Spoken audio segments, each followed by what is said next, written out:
in Union Hilltop.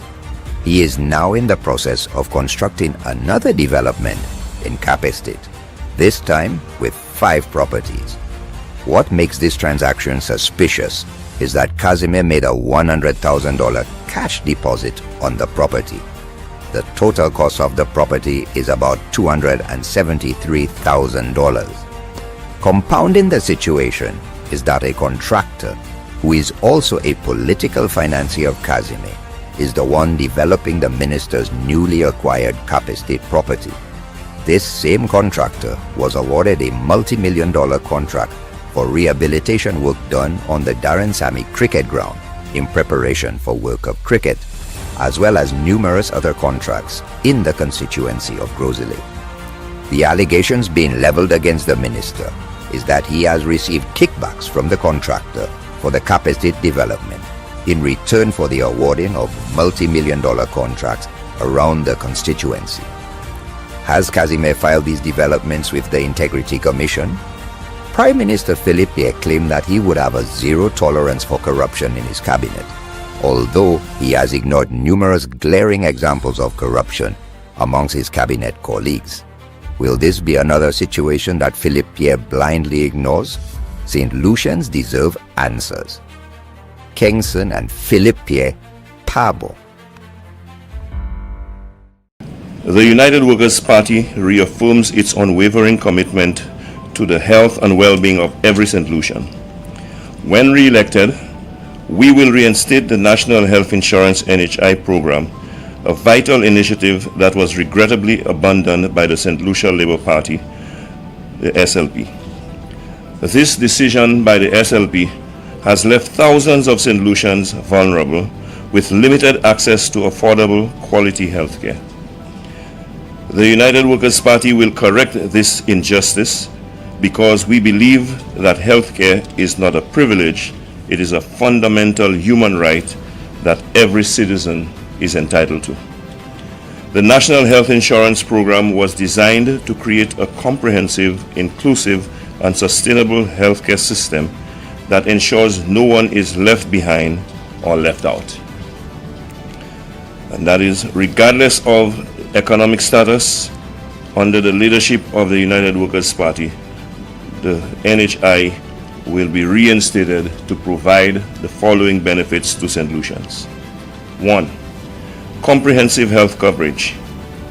Every St. Lucian will have access to essential healthcare services, which includes doctor consultations, hospitalization, specialist care, diagnostic tests, maternity services, prescription medication, and emergency medical attention. No one will be denied care because of their inability to pay.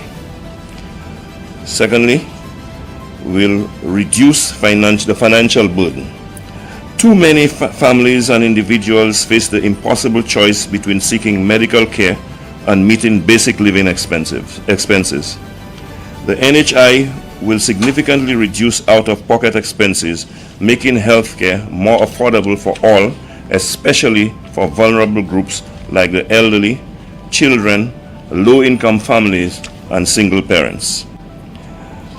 3. Timely and efficient medical attention. Long wait times and delayed treatments often result in worsened health outcomes. With the NHI, patients will receive timely care, preventing complications and reducing the strain on our already burdened healthcare system. Number 4, it will focus on preventative care. Preventative health care reduces long-term costs and improves quality of life. The NHI will cover preventative services such as routine checkups, screenings, immunizations, and health education programs to promote healthier lifestyles and reduce the prevalence of chronic lifestyle diseases. Number 5, strengthening the healthcare system. The NHI will provide the financial stability needed to upgrade medical facilities, invest in modern equipment, and improve the working conditions of healthcare professionals. This will enhance the overall quality of healthcare services across the island. And 6, peace of mind for all St. Lucians. Knowing that quality healthcare is always within reach and accessible provides a sense of security. Families will no longer live in fear of medical emergencies they cannot afford, and every child will have the opportunity to grow up healthy and strong. With the United Workers' Party, St. Lucians will certainly have a healthier future. The United Workers' Party has a proven track record of investing in St. Lucia's health sector, from improving hospital infrastructure to increasing the availability of medical resources. Our vision for St. Lucia includes a robust healthcare system where no citizen is left to suffer due to lack of accessibility or affordability. The abandonment of the NHI by the SLP was a betrayal of the people's trust, but under the United Workers' Party, we will restore this critical program because we believe in a St. Lucia where healthcare is accessible, affordable, and reliable for every citizen.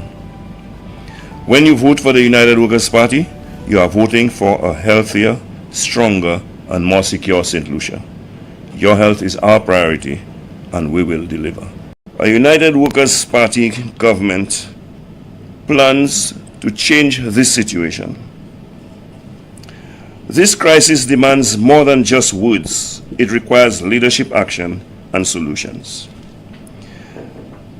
As a government, we will take decisive steps to restore law and order, provide opportunities for our people, and take our communities back from crime and violence. We will do the following. 1.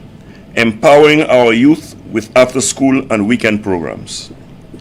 We will introduce holistic after-school and weekend programs that keep our youth engaged in sports, music, technology, and vocational training, providing positive alternatives to crime and idleness.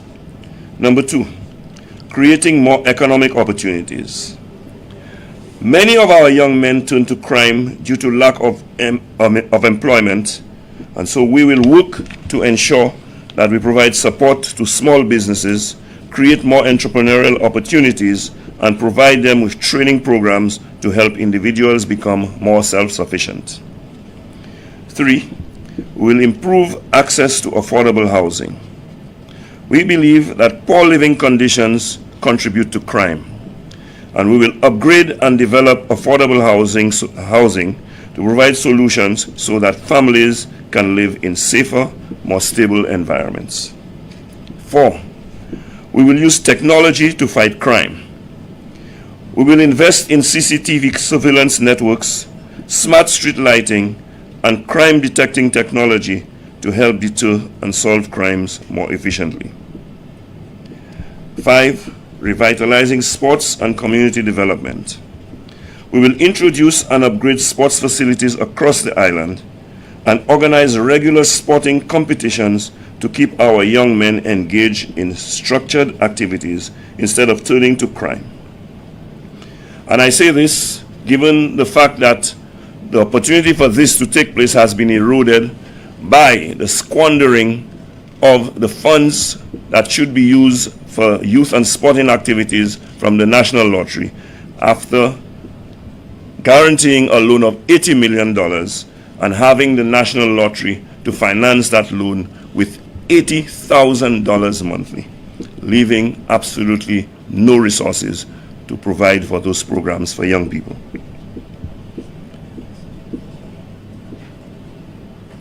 We will introduce youth rehabilitation and second chance programs. We will introduce rehabilitation programs for at-risk youth and for first-time offenders, giving them a chance to turn their lives around through education, skills training, and mentorship. Because you must understand that St. Lucia had no new investments for a very long time, And these things are a fact, the verifiable fact, as I always say. There was no new investment in this country from 2016, 2017. Prime Minister Philip J. Pierre continues to push the false narrative that between 2016 and 2021, there were no new investments in St. Lucia under the United Workers' Party. But the results and facts are clear.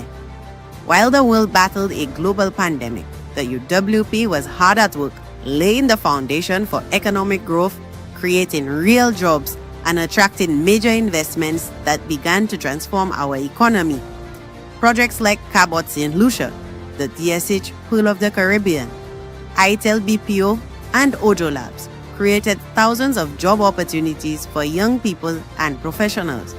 We welcomed Inter-Caribbean Airways, while Digicel's OECS headquarters opened up. A group of investors also began construction of the Courtyard Marriott at Point Seraphim, further boosting investor confidence. Serenity at Coconut Bay was delivered, alongside the opening of Beljo Hotel and the Harbor Club. Another investment is the state-of-the-art IAMJet private jet facility, which was built in Vieux Fort.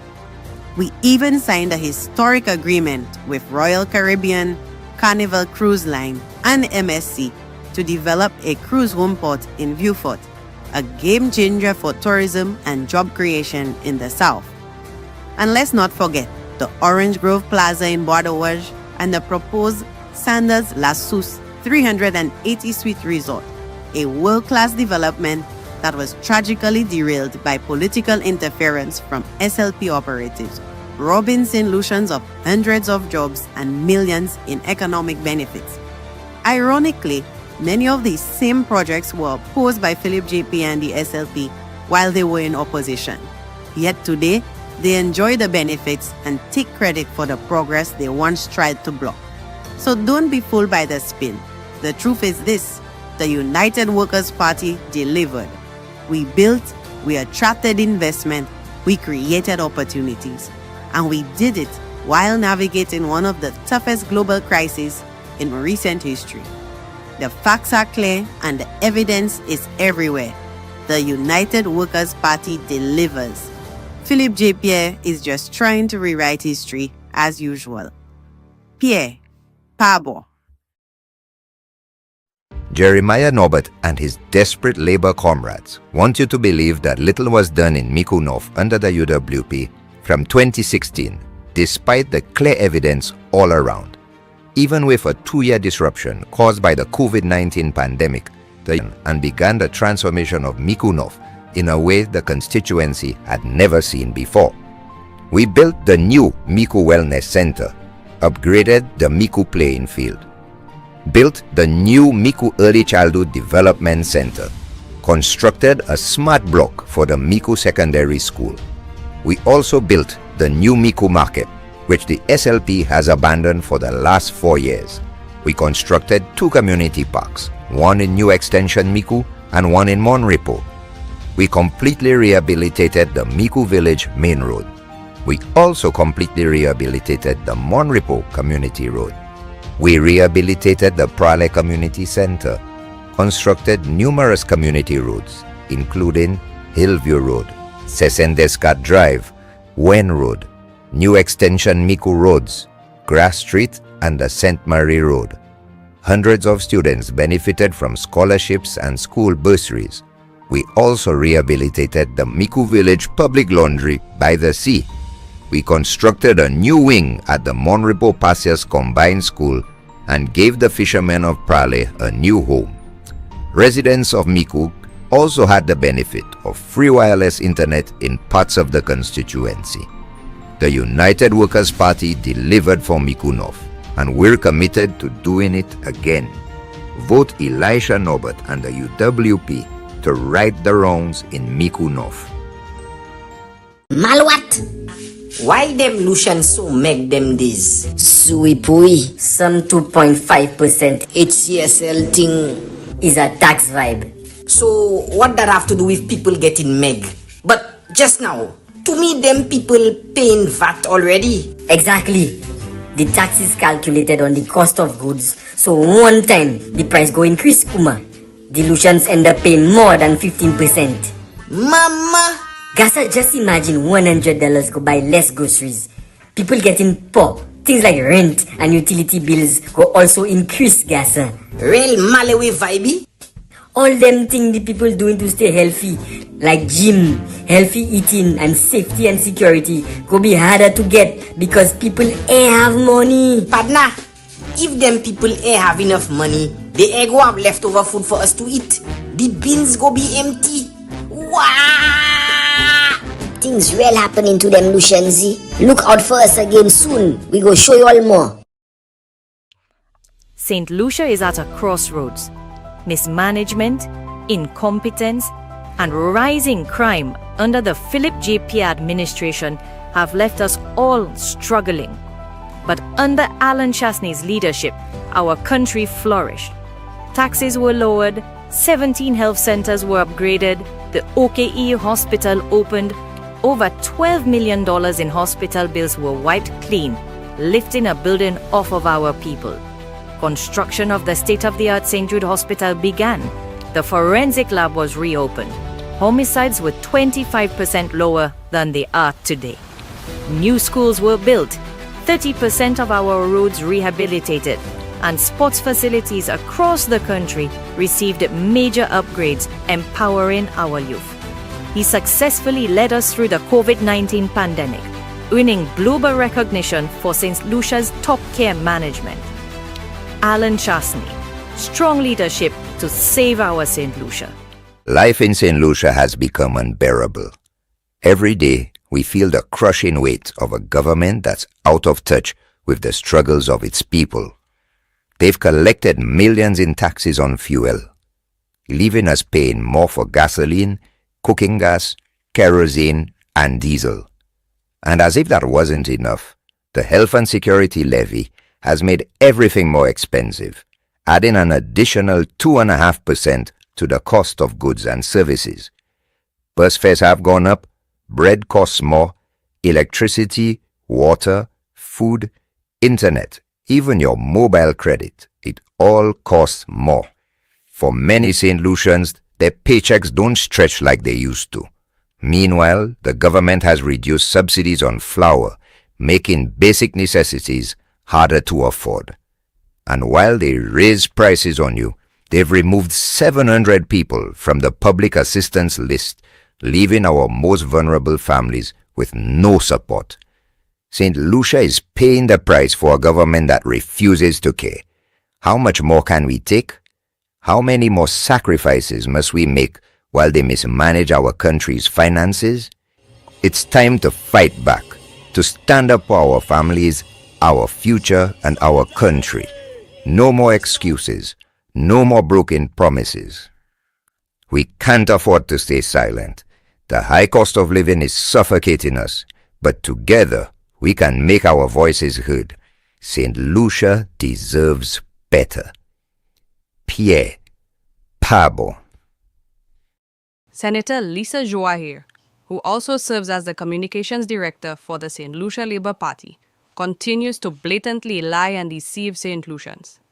In a recent press brief, the SLP spokeswoman tried to deny that St. Lucia's agriculture sector declined by 17% in 2023. These are the facts according to the 2023 Social and Economic Review, a document prepared by the Ministry of Finance. On page 32, the opening paragraph reads, "Based on preliminary estimates, the agriculture sector's real value added declined by 17% in 2023. It went further on pages 33 to 38 to highlight the decline in the various agriculture subsectors. Fishing production declined by 4.6%. Livestock production declined by 17.3%. Chicken production declined by 11.7%. Pork production declined by 41.6%. Egg production declined by 7.8%. Banana production declined by 45.5%. Non-banana crops declined by 17.3%. And regional exports of bananas declined by 54%. The future of St. Lucia's food security is in jeopardy under Labour. The UWP has a plan and is ready to right the wrongs of this reckless SLP administration. Our farmers and fisherfolk deserve better. Lisa, Prosper, and Philippe Pabo.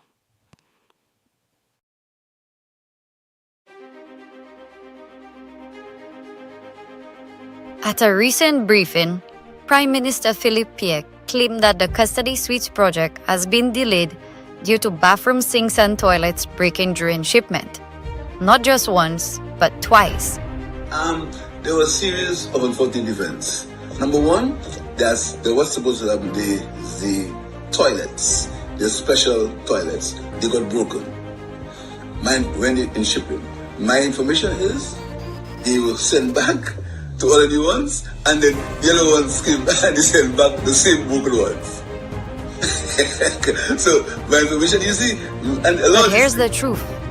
The sinks and toilets designed for prison facilities are made of stainless steel, built to withstand extreme conditions and nearly impossible to break in transit. The Prime Minister's claim doesn't add up. This project was initially estimated to cost $1.5 million. Somehow, that budget tripled to $4.5 million. And now there are reports that the costs have spiraled even higher. With every delay and excuse, taxpayers are forced to bear the burden of rising costs while the government dodges accountability.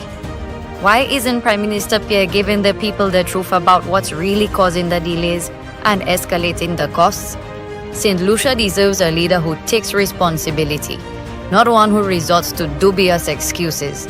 Our country demands transparency and honesty, not stories that simply don't hold water.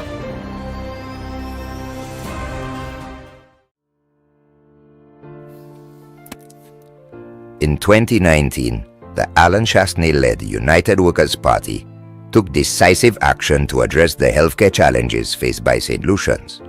The UWP secured a US $20 million loan from the World Bank under the Health Systems Strengthening Project.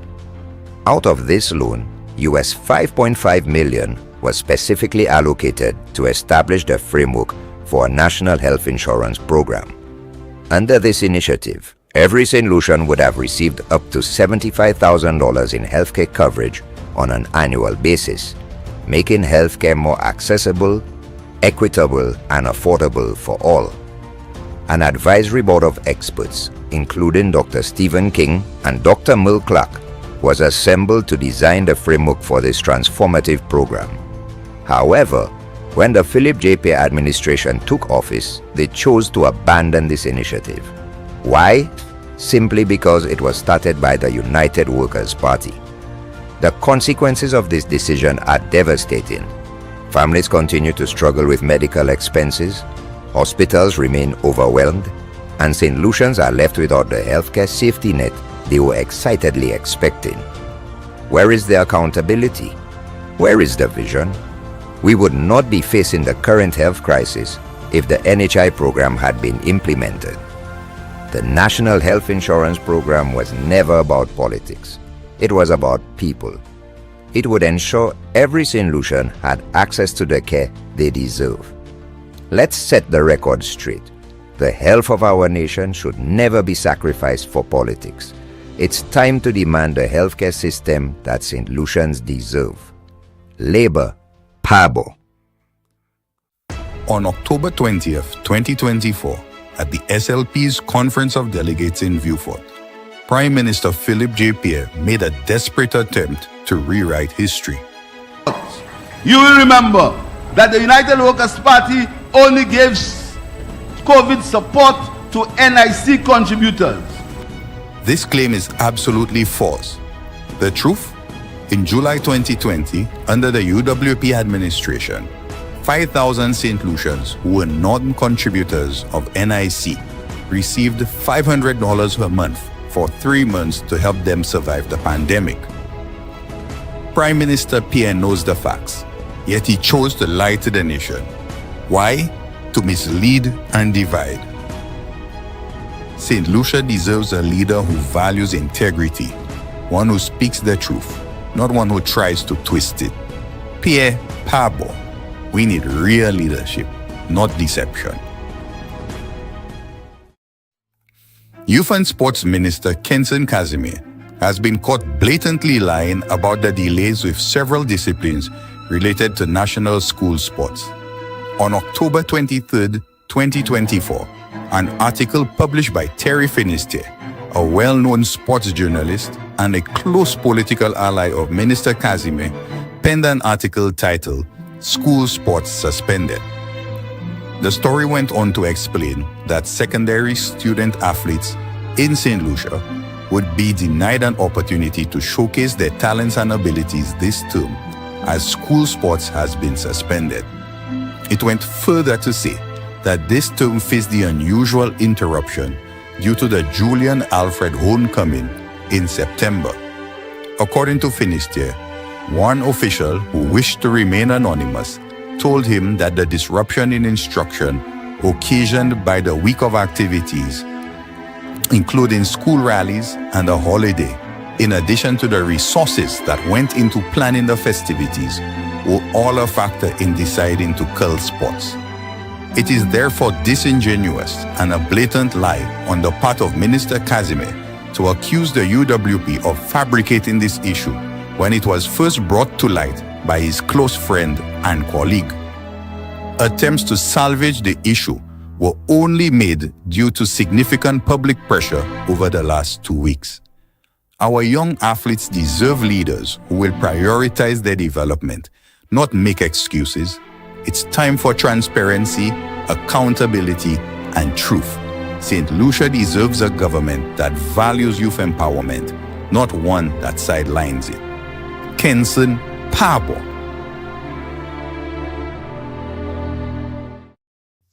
Are you ready to make a difference?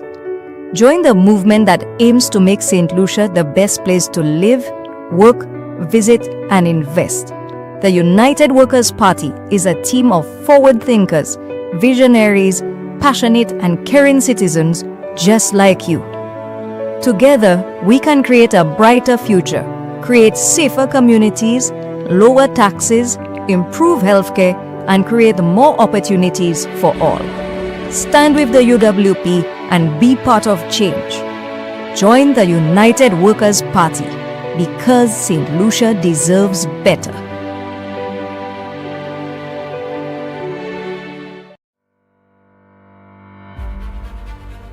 Youth and Sports Minister Kenson Kazime is under fire now that it has been revealed that he has acquired millions worth of real estate over the last 3.5 years.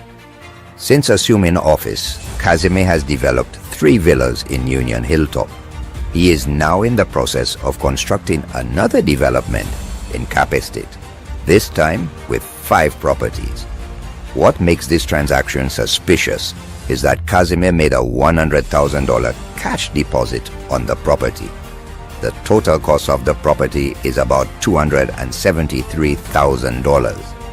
Compounding the situation is that a contractor, who is also a political financier of Kazime, is the one developing the minister's newly acquired Cap Estate property.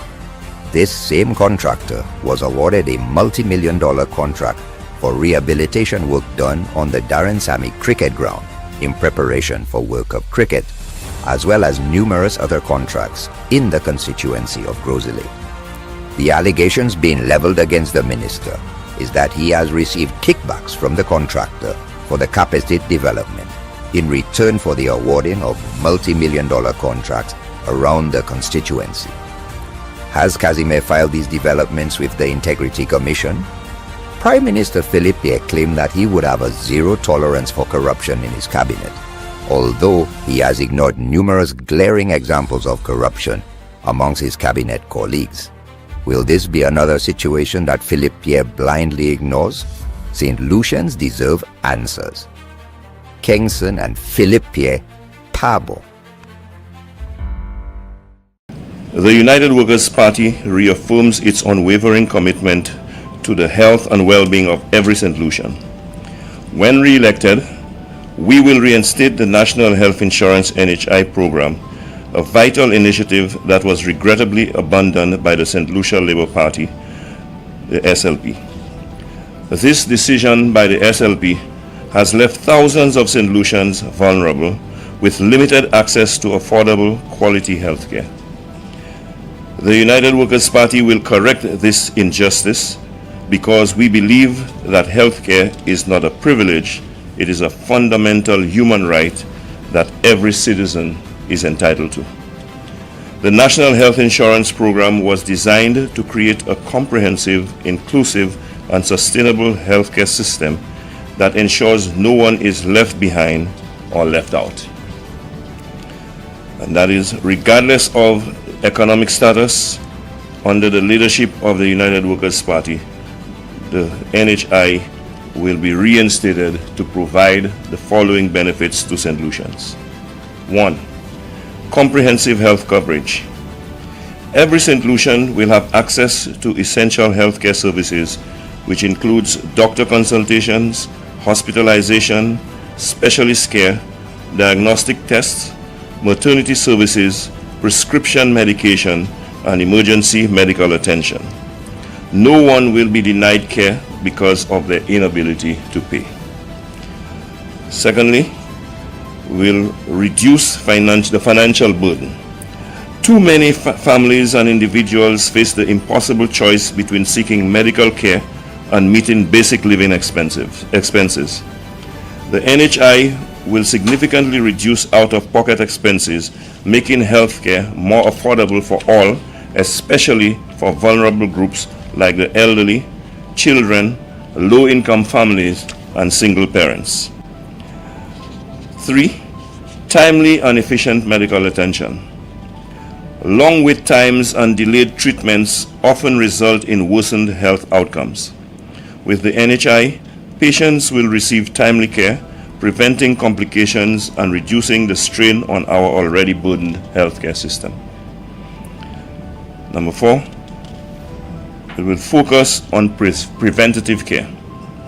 Preventative health care reduces long-term costs and improves quality of life. The NHI will cover preventative services such as routine checkups, screenings, immunizations, and health education programs to promote healthier lifestyles and reduce the prevalence of chronic lifestyle diseases. Number 5, strengthening the healthcare system. The NHI will provide the financial stability needed to upgrade medical facilities, invest in modern equipment, and improve the working conditions of healthcare professionals. This will enhance the overall quality of healthcare services across the island. And 6, peace of mind for all St. Lucians. Knowing that quality healthcare is always within reach and accessible provides a sense of security. Families will no longer live in fear of medical emergencies they cannot afford, and every child will have the opportunity to grow up healthy and strong. With the United Workers' Party, St. Lucians will certainly have a healthier future. The United Workers' Party has a proven track record of investing in St. Lucia's health sector, from improving hospital infrastructure to increasing the availability of medical resources. Our vision for St. Lucia includes a robust healthcare system where no citizen is left to suffer due to lack of accessibility or affordability. The abandonment of the NHI by the SLP was a betrayal of the people's trust, but under the United Workers' Party, we will restore this critical program because we believe in a St. Lucia where healthcare is accessible, affordable, and reliable for every citizen. When you vote for the United Workers' Party, you are voting for a healthier, stronger, and more secure St. Lucia. Your health is our priority, and we will deliver. A United Workers' Party government plans to change this situation. This crisis demands more than just words. It requires leadership action and solutions. As a government, we will take decisive steps to restore law and order, provide opportunities for our people, and take our communities back from crime and violence. We will do the following. 1, empowering our youth with after-school and weekend programs. We will introduce holistic after-school and weekend programs that keep our youth engaged in sports, music, technology, and vocational training, providing positive alternatives to crime and idleness. Number 2, creating more economic opportunities. Many of our young men turn to crime due to lack of employment, and so we will work to ensure that we provide support to small businesses, create more entrepreneurial opportunities, and provide them with training programs to help individuals become more self-sufficient. 3, we will improve access to affordable housing. We believe that poor living conditions contribute to crime, and we will upgrade and develop affordable housing to provide solutions so that families can live in safer, more stable environments. 4, we will use technology to fight crime. We will invest in CCTV surveillance networks, smart street lighting, and crime detecting technology to help deter and solve crimes more efficiently. 5, revitalizing sports and community development. We will introduce and upgrade sports facilities across the island and organize regular sporting competitions to keep our young men engaged in structured activities instead of turning to crime. And I say this given the fact that the opportunity for this to take place has been eroded by the squandering of the funds that should be used for youth and sporting activities from the National Lottery after guaranteeing a loan of $80 million and having the National Lottery to finance that loan with $80,000 monthly, leaving absolutely no resources to provide for those programs for young people.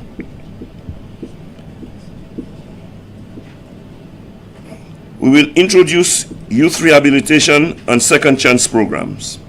We will introduce rehabilitation programs for at-risk youth and for first-time offenders, giving them a chance to turn their lives around through education, skills training, and mentorship.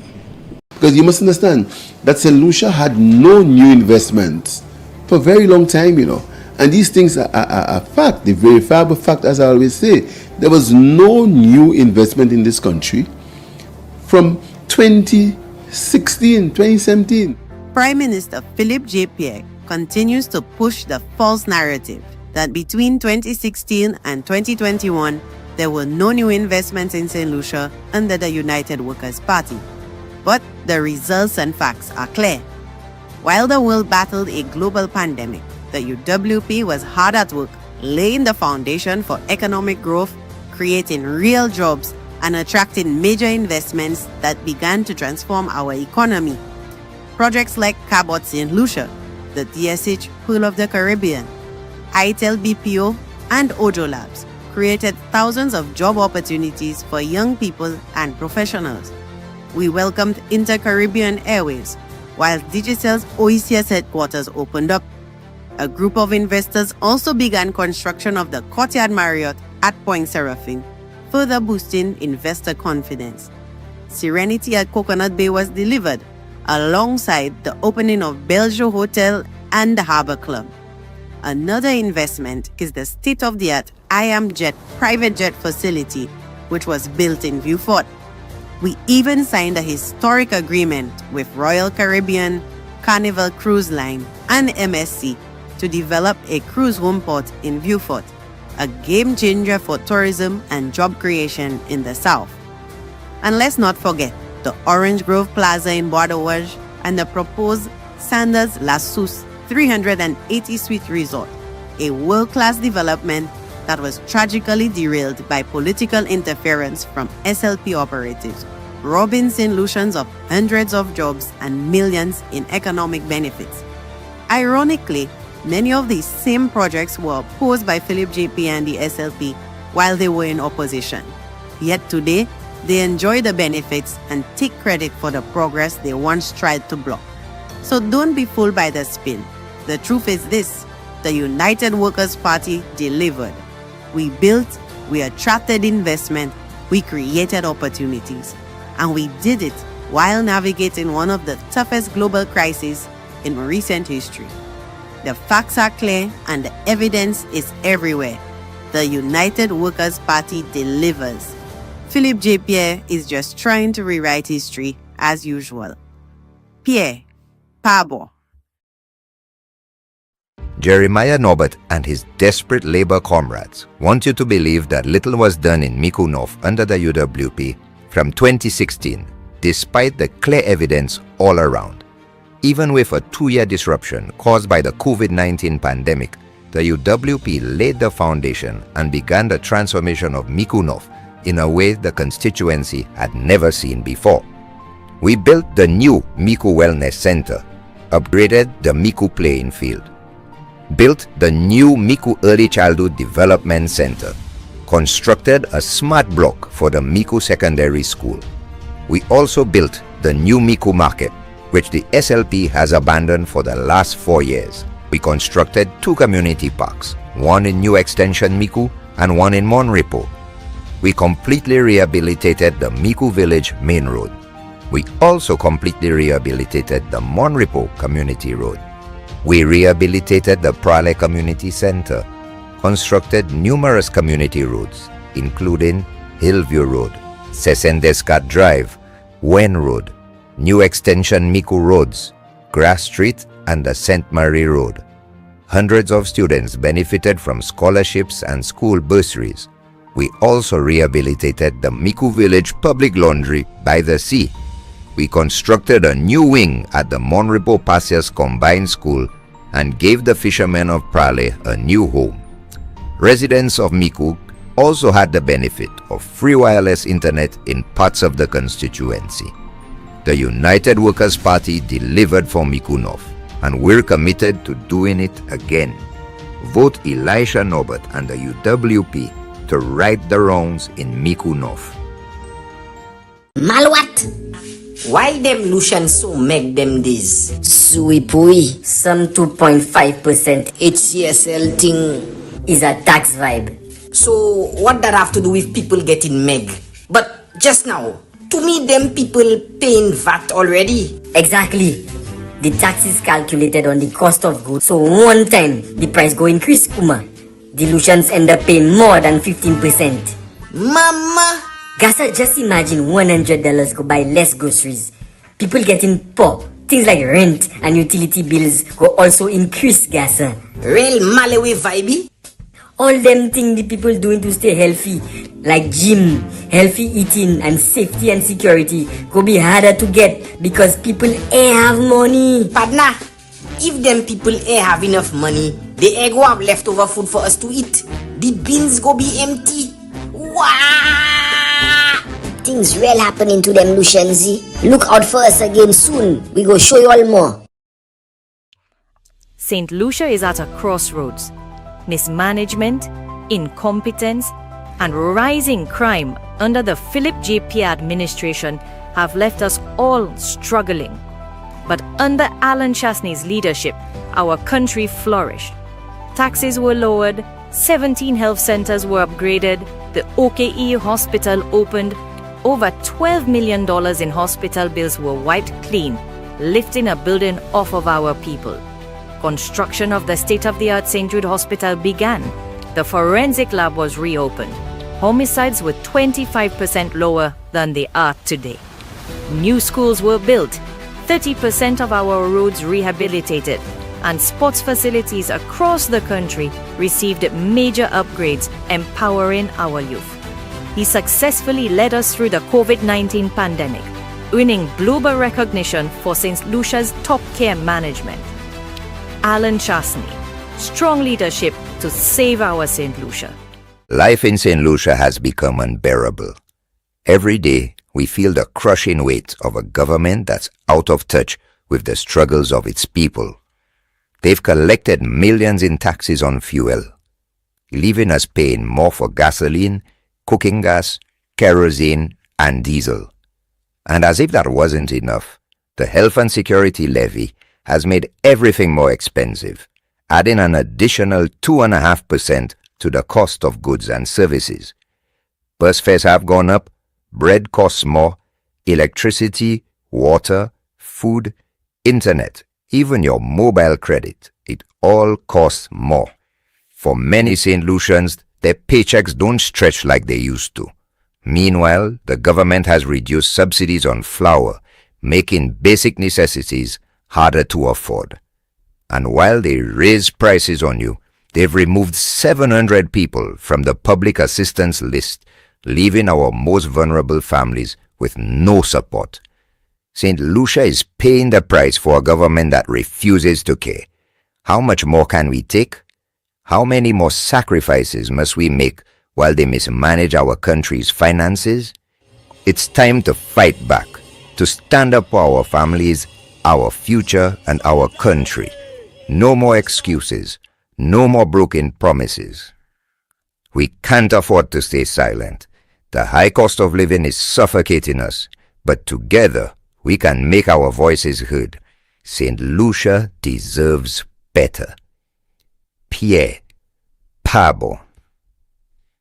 Senator Lisa Joahir, who also serves as the communications director for the St. Lucia Labour Party, continues to blatantly lie and deceive St. Lucians. In a recent press brief, the SLP spokeswoman tried to deny that St. Lucia's agriculture sector declined by 17% in 2023. These are the facts according to the 2023 Social and Economic Review, a document prepared by the Ministry of Finance. On page 32, the opening paragraph reads, "Based on preliminary estimates, the agriculture sector's real value added declined by 17% in 2023. It went further on pages 33 to 38 to highlight the decline in the various agriculture subsectors. Fishing production declined by 4.6%. Livestock production declined by 17.3%. Chicken production declined by 11.7%. Pork production declined by 41.6%. Egg production declined by 7.8%. Banana production declined by 45.5%. Non-banana crops declined by 17.3%. And regional exports of bananas declined by 54%. The future of St. Lucia's food security is in jeopardy under Labour. The UWP has a plan and is ready to right the wrongs of this reckless SLP administration. Our farmers and fisher folk deserve better. Lisa, Prosper, and Philippe Pierre, Pabo."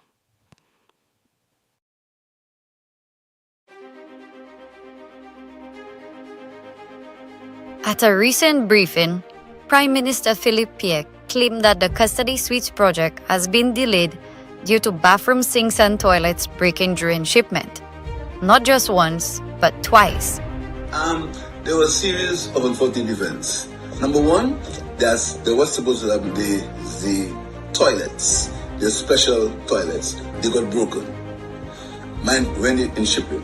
My information is they were sent back to all the new ones, and then the other ones came and they sent back the same broken ones. So my information, you see, and a lot. But here's the truth. The sinks and toilets designed for prison facilities are made of stainless steel, built to withstand extreme conditions and nearly impossible to break in transit. The Prime Minister's claim doesn't add up. This project was initially estimated to cost $1.5 million. Somehow, that budget tripled to $4.5 million. And now there are reports that the costs have spiraled even higher.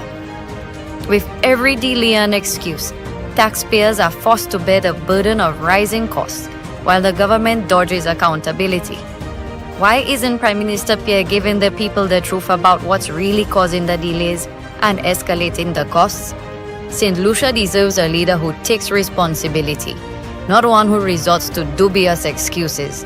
Our country demands transparency and honesty, not stories that simply don't hold water.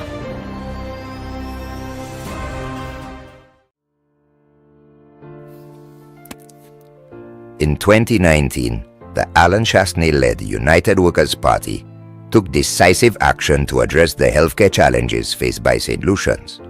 The UWP secured a US $20 million loan from the World Bank under the Health Systems Strengthening Project.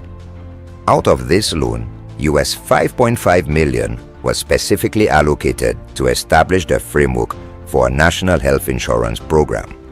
Under this initiative, every St. Lucian would have received up to $75,000 in healthcare coverage on an annual basis, making healthcare more accessible, equitable, and affordable for all. An advisory board of experts, including Dr. Stephen King and Dr. Merle Clark, was assembled to design the framework for this transformative program. However, when the Philip J. Pierre administration took office, they chose to abandon this initiative. Why? Simply because it was started by the United Workers' Party. The consequences of this decision are devastating. Families continue to struggle with medical expenses, hospitals remain overwhelmed, and St. Lucians are left without the healthcare safety net they were excitedly expecting. Where is the accountability? Where is the vision? We would not be facing the current health crisis if the NHI program had been implemented. The National Health Insurance Program was never about politics. It was about people.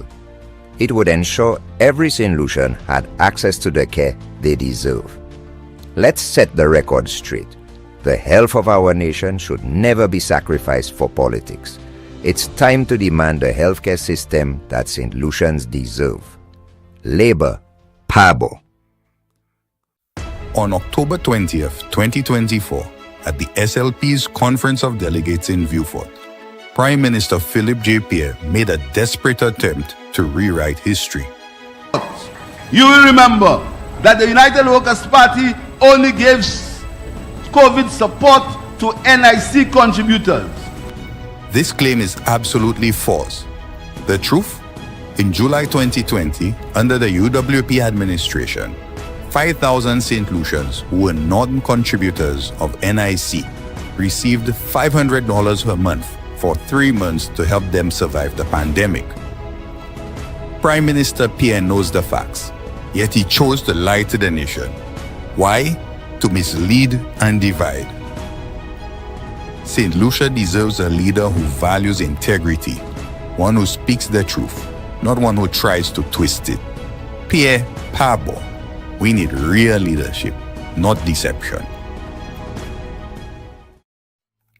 Youth and Sports Minister Kenson Casimir has been caught blatantly lying about the delays with several disciplines related to national school sports.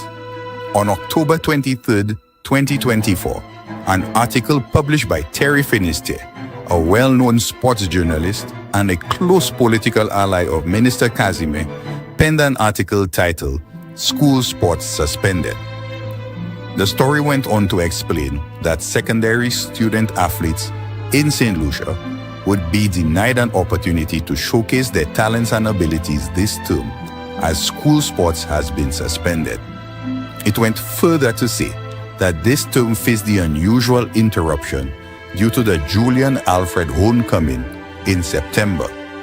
According to Finisterre, one official who wished to remain anonymous told him that the disruption in instruction occasioned by the week of activities, including school rallies and a holiday, in addition to the resources that went into planning the festivities, were all a factor in deciding to cull sports. It is therefore disingenuous and a blatant lie on the part of Minister Casimir to accuse the UWP of fabricating this issue when it was first brought to light by his close friend and colleague. Attempts to salvage the issue were only made due to significant public pressure over the last 2 weeks. Our young athletes deserve leaders who will prioritize their development, not make excuses. It's time for transparency, accountability, and truth. St. Lucia deserves a government that values youth empowerment, not one that sidelines it. Kenson Pabo.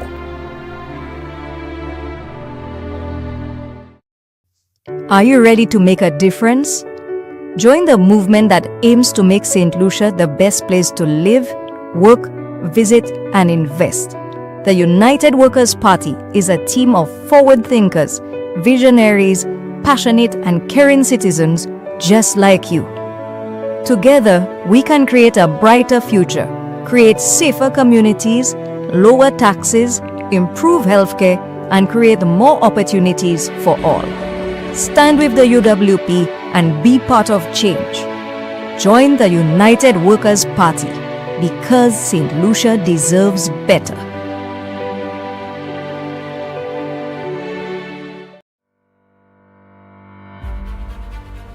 Youth and Sports Minister Kinsin Kazime is under fire now that it has been revealed that he has acquired millions worth of real estate over the last 3.5 years.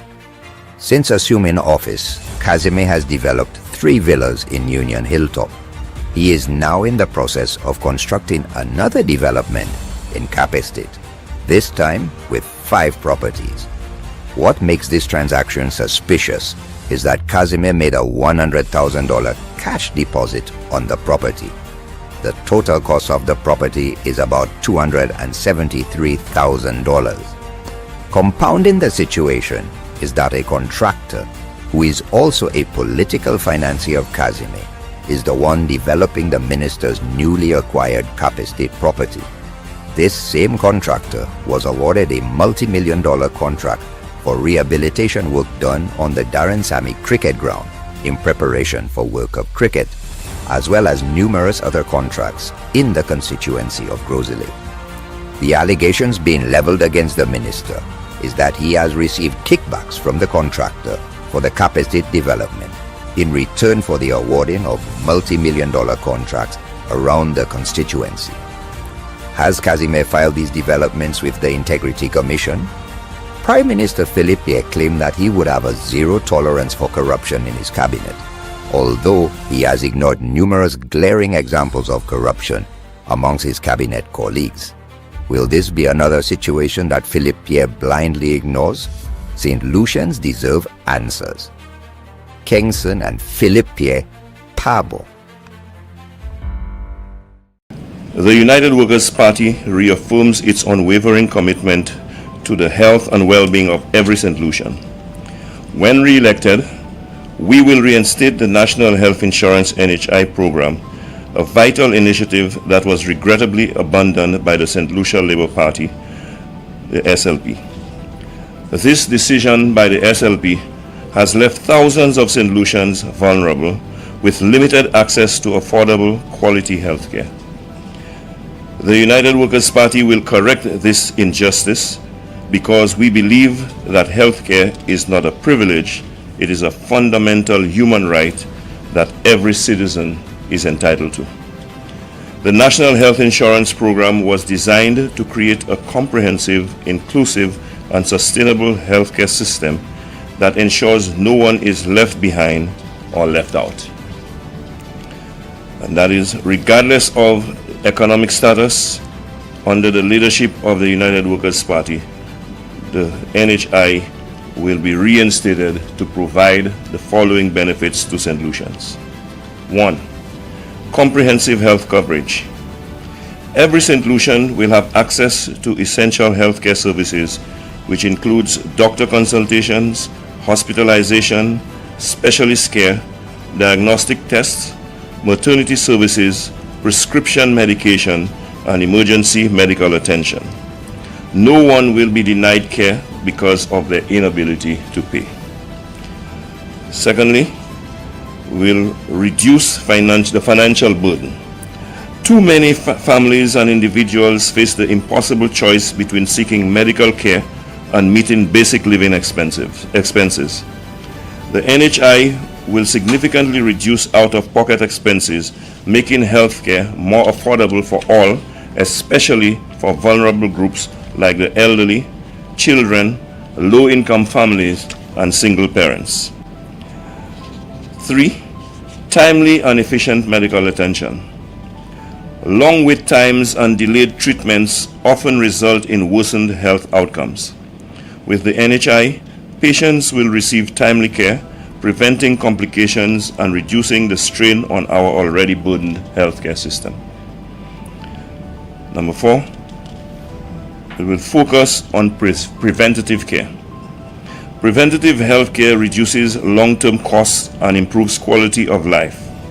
The NHI will cover preventative services such as routine checkups, screenings, immunizations, and health education programs to promote healthier lifestyles and reduce the prevalence of chronic lifestyle diseases. Number 5, strengthening the healthcare system. The NHI will provide the financial stability needed to upgrade medical facilities, invest in modern equipment, and improve the working conditions of healthcare professionals. This will enhance the overall quality of healthcare services across the island. And 6, peace of mind for all St. Lucians. Knowing that quality healthcare is always within reach and accessible provides a sense of security. Families will no longer live in fear of medical emergencies they cannot afford, and every child will have the opportunity to grow up healthy and strong. With the United Workers' Party, St. Lucians will certainly have a healthier future. The United Workers' Party has a proven track record of investing in St. Lucia's health sector, from improving hospital infrastructure to increasing the availability of medical resources. Our vision for St. Lucia includes a robust healthcare system where no citizen is left to suffer due to lack of accessibility or affordability. The abandonment of the NHI by the SLP was a betrayal of the people's trust, but under the United Workers' Party, we will restore this critical program because we believe in a St. Lucia where healthcare is accessible, affordable, and reliable for every citizen. When you vote for the United Workers' Party, you are voting for a healthier, stronger, and more secure St. Lucia. Your health is our priority, and we will deliver. A United Workers' Party government plans to change this situation. This crisis demands more than just words. It requires leadership action and solutions. As a government, we will take decisive steps to restore law and order, provide opportunities for our people, and take our communities back from crime and violence. We will do the following. 1, empowering our youth with after-school and weekend programs. We will introduce holistic after-school and weekend programs that keep our youth engaged in sports, music, technology, and vocational training, providing positive alternatives to crime and idleness. Number 2, creating more economic opportunities. Many of our young men turn to crime due to lack of employment, and so we will work to ensure that we provide support to small businesses, create more entrepreneurial opportunities, and provide them with training programs to help individuals become more self-sufficient. 3, we will improve access to affordable housing. We believe that poor living conditions contribute to crime, and we will upgrade and develop affordable housing to provide solutions so that families can live in safer, more stable environments. 4, we will use technology to fight crime. We will invest in CCTV surveillance networks, smart street lighting, and crime detecting technology to help deter and solve crimes more efficiently. 5, revitalizing sports and community development. We will introduce and upgrade sports facilities across the island and organize regular sporting competitions to keep our young men engaged in structured activities instead of turning to crime. And I say this given the fact that the opportunity for this to take place has been eroded by the squandering of the funds that should be used for youth and sporting activities from the National Lottery after guaranteeing a loan of $80 million and having the National Lottery to finance that loan with $80,000 monthly, leaving absolutely no resources to provide for those programs for young people.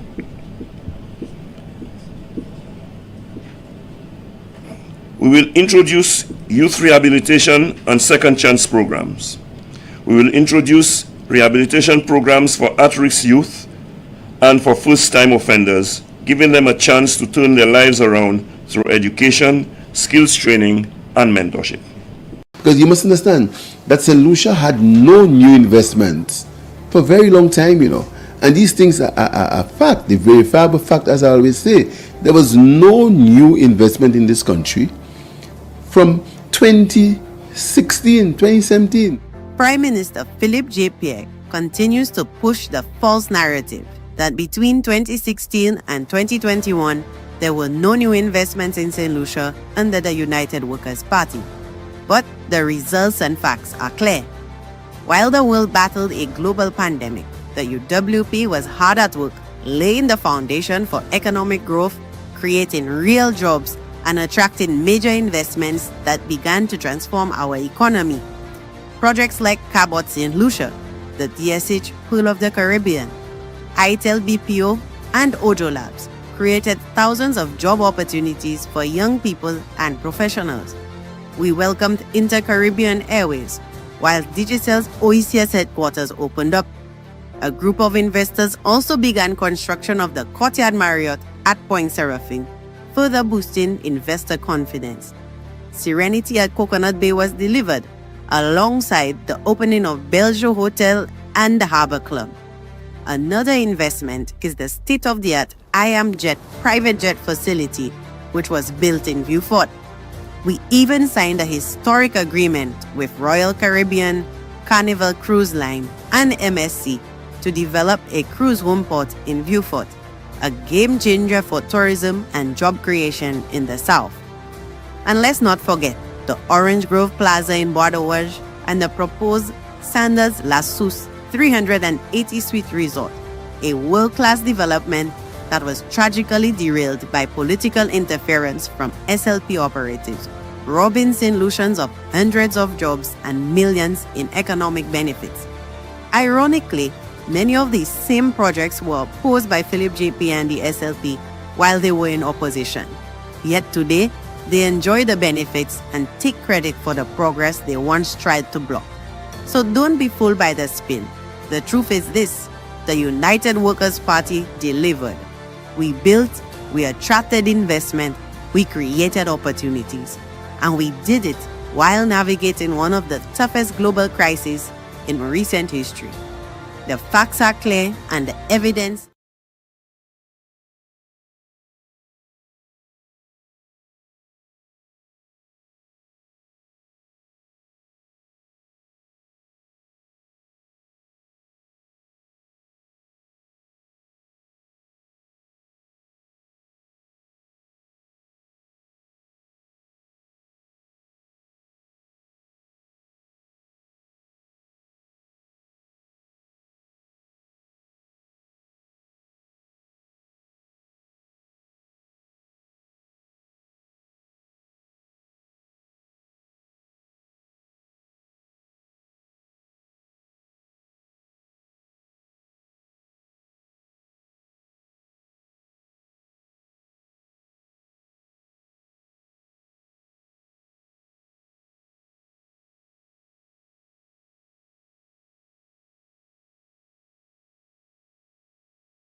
And I would like all of you to please stand at attention for the playing of the national anthem.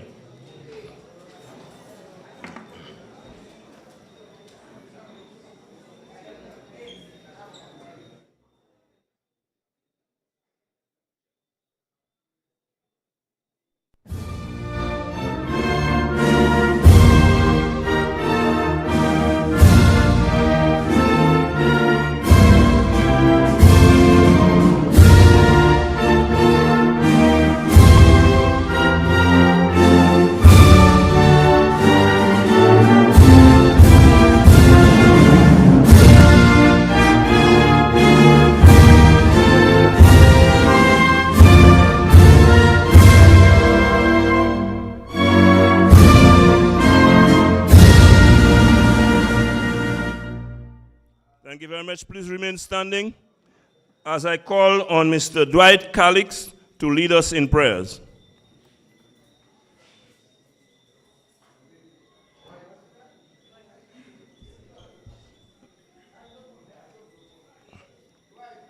Dwight Calix, could you please come forward to lead us in a word of prayer? We always start our proceedings by invoking the presence of the Lord himself, the man above, through whom all things are possible.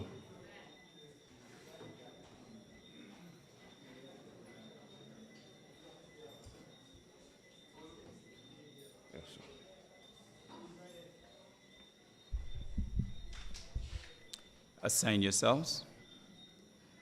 Almighty and loving Father, we come before you this evening. We thank you for your mercies. We thank you for your grace. We thank you for your strength.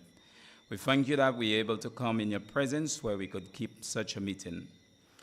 We know that your word tells us that we ought to pray for our leaders and those in authority. And as a God, we come, we understand that, we believe that. And so we pray for the proceedings of the day, that everyone, oh God, who comes up here, that they would be blessed with a message that you, oh God, would have them to deliver. We commit every single person, oh God, our safety is in thy care, and we commit everything that will happen. Lovingly and graciously, we ask these blessings, and we give you thanks. In the name of your Son, Jesus Christ, we pray. Amen. Thank you very much, Mr. Calix. You may now take your seats, ladies and gentlemen. Again, it is a pleasure to have you here, those of you who are here present tonight, and those in the hall and outside. And let me say, as always, we really value those of you who are following us on live stream, whether in St. Lucia or in the diaspora. We know you always follow us religiously, and we are happy to have you for yet another Sunday Live, an announcement of a birthday. And Patricia Bissett, a hearty, merry, happy birthday to you. And I would like to let you know that Spider is in Micoud South this evening. And I am more than willing, I'm a very generous guy, to help you with the cake and the drinks. So, ladies and gentlemen, before I start with our first presenter, we have breaking news. There was no murder today. And let's keep our fingers crossed and praise the Lord for that. That is what is news in St. Lucia today. When people die, it doesn't make the news. That has become so common, is so commonplace and so normal. You don't hear it in the news. You don't hear your ministers or your representatives speak. You don't hear a word from the authorities. But I had to say, because I'm so happy to know, because every single day for the last week, I was hearing of some death that was taking place. We are happy that none has taken place. But, ladies and gentlemen, the solution to that problem is a change of government. And those who tell you do not politicize crime, it is the political directorate that has the wherewithal to do what it takes to reduce crime in this country. Because it wasn't you and I who disbanded the K9 unit. It wasn't you and I who did not replace the scanners that were accidentally destroyed because fluid fell in them. And, of course, it wasn't you and I who appointed any criminal to cabinet. And so if we want a change in this country, we must do what it takes for a change to take place. And it's about time we start calling a spade and say it like it is. By the way, listen to Like It Is tomorrow. So, ladies and gentlemen, I welcomed you on 2 occasions already, but when I did, I didn't see anybody smile. I didn't see anybody looking like they're feeling more comfortable. And the news is that I'm in no position to welcome you to a constituency that I just came to myself. And so what I will do now to fix this is to call on the chairman of the Micoud South constituency branch, who of course is from Micoud South, and is in a position to give you a Micoud South welcome. So ladies and gentlemen, let's please welcome the chairman, Mr. Albert Celestin, who will welcome us. Mr. Celestin.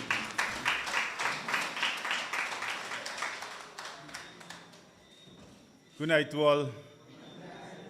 Now, to be honest with you, standing up there, I should be happy. I should be, smiling and laughing, knowing that, all is well.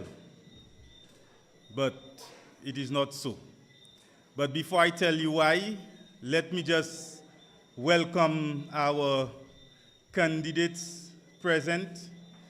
I see a number of them. I see Dominic Fede, Elisha, I see Bradley, I see Rush, who again, Leonie,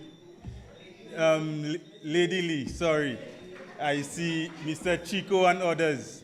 So, those of you who came to Micoud South to support us, thank you for coming. Those of us from Micoud South, thank you for coming. I also like to make special mention to the team that we've had working tirelessly to get this place up and ready for this event. I really want to thank that team because honestly, I did not have what it takes to even do the quarter of it on my own. So I really like to mention, well, not necessarily mention their names, but they know themselves, and thank you for putting this event together. But like everything else, they usually ask me to give a little, welcoming remarks. But I just want to leave something with you before I leave and tell you why I am not happy. Because I don't know how much you can take again, but I've reached somewhere when you see you affecting my bottom line and you're affecting what goes in and out of my pocket, it's getting me to a point where I really do not like it. And I'm kind of revealing my moments on Newspin right now when I call, because I really need, if you remember and if you listen to Newspin when I call, one of my most important topics are on the e-books that was introduced by the United Workers' Party administration. And that thing was sabotaged even whilst we were in office to prevent it from going through. And let me just leave you with one little piece of how effective that thing could have been for us.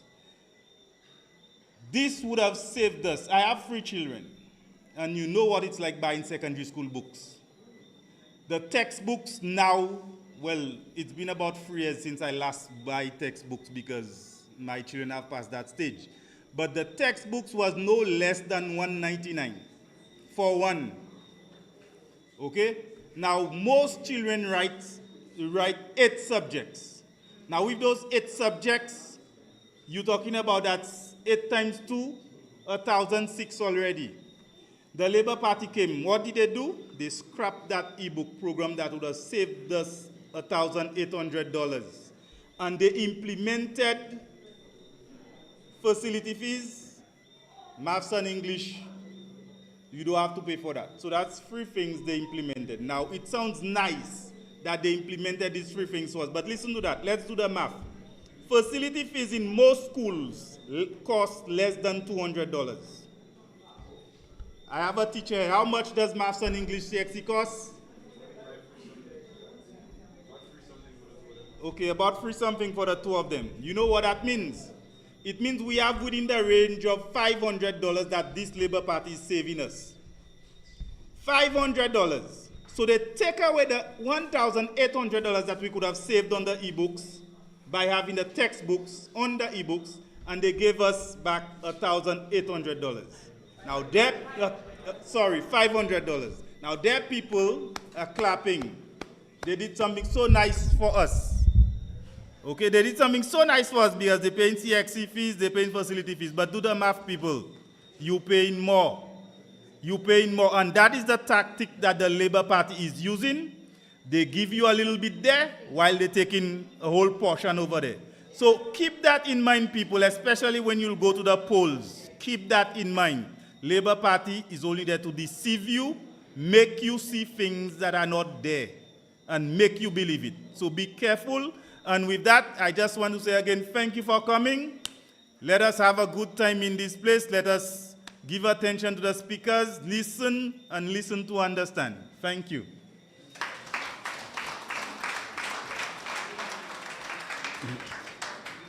Thank you very much, Mr. Chairman. And you made some valid points there. the e-books that the SLP took away. Remember, if we had the e-books, you would have all the textbooks downloaded on those e-books, and come next month, you would not have to buy textbooks for your children. But they took it away, gave you laptops, and pretend that they're doing you a favor. Like he said, they said maths and English are free, and facilities fees you do not have to pay, but that is far less than you would have to spend on buying textbooks for your children. Thank God, I passed that stage already. But ladies and gentlemen, we can always fix that. We can always reverse that. The time is near, the time is coming. Come next year, you will not have to buy textbook for your children if you right the wrong. So, I would like to call on our next speaker. He has blessed us already, so now he's going to grace us again with his presence to deliver a speech to you. I recall Mr. Dwight Calix to come back to the podium. Mr. Calix.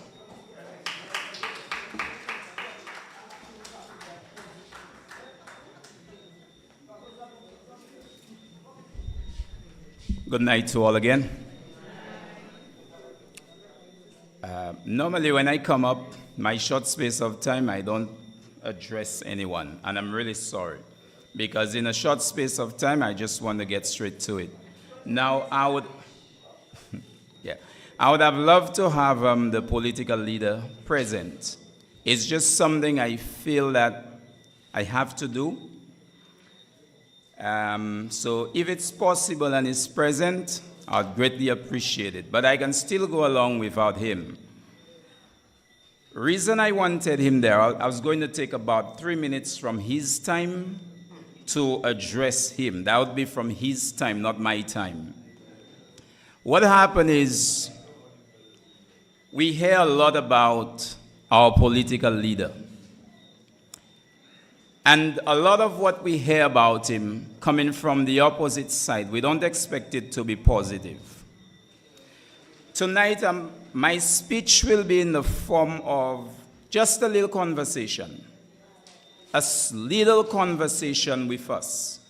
And since we have the audience, I want the audience to know and understand the man that I'm talking about.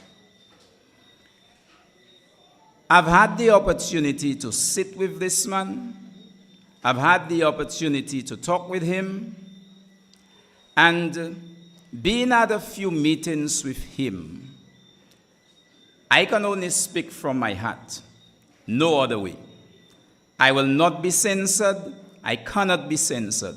I will always speak from my heart. When I speak, I will always be a voice of what the people keep on saying. So whatever is being said in the community, I feel it, I know it, I can identify with it. So when I come and I use this platform, I am speaking as the voice of the people. So not only I am speaking to an audience of potential voters, but I'm speaking to an audience of aspiring politicians.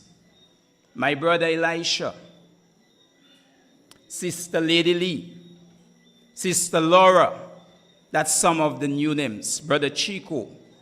So when I speak, not only do I speak trying to win a vote for the United Workers' Party, and that is important to get the Labour Party out. But when I speak, I also want the names that I mention to listen, because also it is important what is being said. It is important how the people view you, and it's important for us to always listen to the people. There is this perception that the St. Lucia Labour Party is governed Mamali way. That is wrong. It is wrong. And I'm telling you why it is wrong. When the United Workers' Party is in power, The poor people in the country, they know they have a government that cares about them.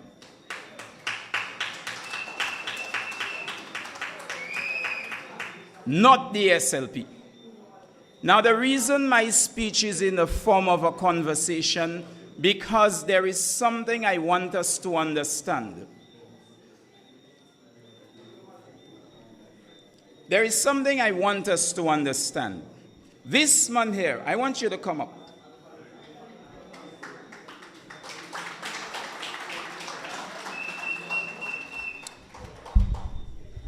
The reason I want this man there, because I want us to learn something and know something.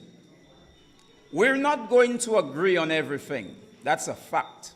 I do not expect a political leader to agree with everything that I say. And that's not going to happen for anyone. We are not going to see things the same way. But there is one thing I want all of St. Lucia and the world to know about this man. When he sits at a meeting, we discuss St. Lucia. We discuss the things we need done. We discuss how we could get this country moving. We do not discuss individuals and petty politics.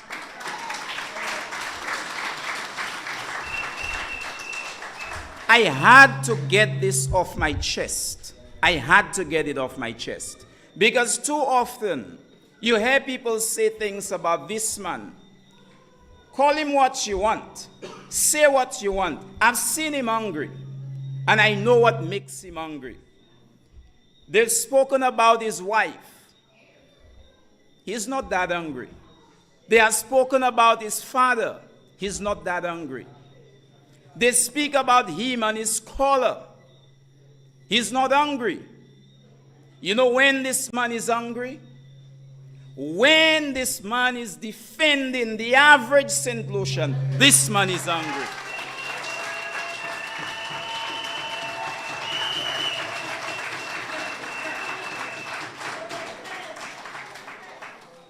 When this man is talking about, I can recall there was a day, that's a deviation. That's not what I was supposed to speak about. But that's what I will speak about. There was a murder in the community. And he was supposed to be in the community to have a meeting with us. And this man came there and he was angry. Because it hurt him. Now, we sometimes talk about murders, and we mention the numbers, and we say it's 30. Yeah, that's a lot. But one thing we miss, let me break it down quickly in a few minutes. When a mother and a father raises a child from age 0 up to the age of 18, you could do the maths. Hundreds of thousands of dollars is spent on that child. And the expectation of a mother and a father, and a mother even more, for the 9 months. And all the blood, sweat, and tears to send this child to school. It's a lot of money. It's a huge sacrifice. And to sacrifice all of this, and at the age of 18, your child graduates with the expectation that this child is going to support you with a bill. That this child is able to help you pay some rent. That this child will find a job and you'll finally be lifted off that, that struggle, and you'll get some help from that child. And to hear the news that this child is murdered. You know what that means?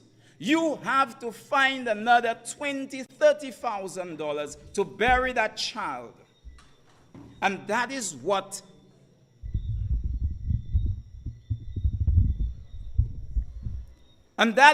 a lot of our parents are facing. That's what they are dealing with. And I'm saying this, and the reason I mention the names of you all sitting right there is because I do not want my very own UWP politicians to idly mention the word murder without considering these things. So, my message is not only to win a vote. My message is to correct the ills in society. And lastly, part of our problem, we do not occupy the minds of the young people. The community center over there tells us everything we need to know. And the media, I'm putting the media on blast. I want the St. Lucian media to go to every single community center, 2 in Choiseul, 1 right there in Blanchard. We have in Micoud South, Micoud East, Bexon, and they can't be opened. But the media was able to find themselves at one that they opened.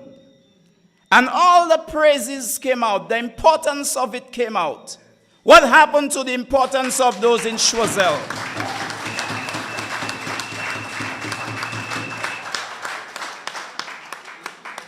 What happened to the importance of the other one in Bexon? What happened to the importance of the one right there in Blanchard? So if it is important to open one and make a lot of noise, there are 4 centers that cannot be opened, and the media is not finding themselves these places. So tomorrow, Monday, it's a call for the media to visit those centers. And I want them to show the people why, and tell the people why they have not opened such centers. Under a UWP government, I will make sure that those centers are opened. And they're not just going to be for a funeral reception. They are not just going to be for a council meeting. A community center is called HRDC Center, Human Resource Development Center. Where is the human resource development?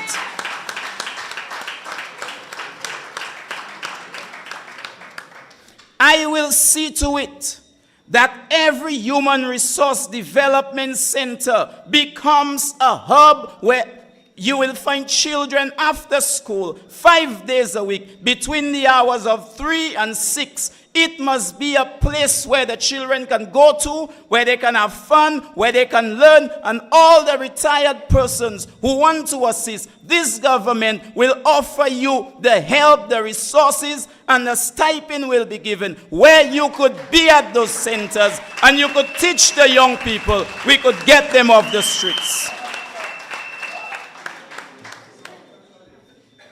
So, if you're questioning why I chose yellow, not just because it is the code. It's easy to say yellow is the code. Yellow is not just the code. Yellow is the party that will be responsible for taking St. Lucia to the next level that it ought to be. And we're taking St. Lucia to the next level with Honorable Alan Chasney. Thank you.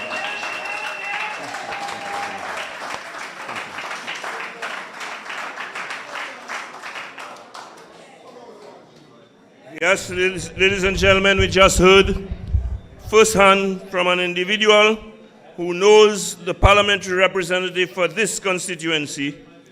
And by the way, sir, he is your representative, but he will be our Prime Minister.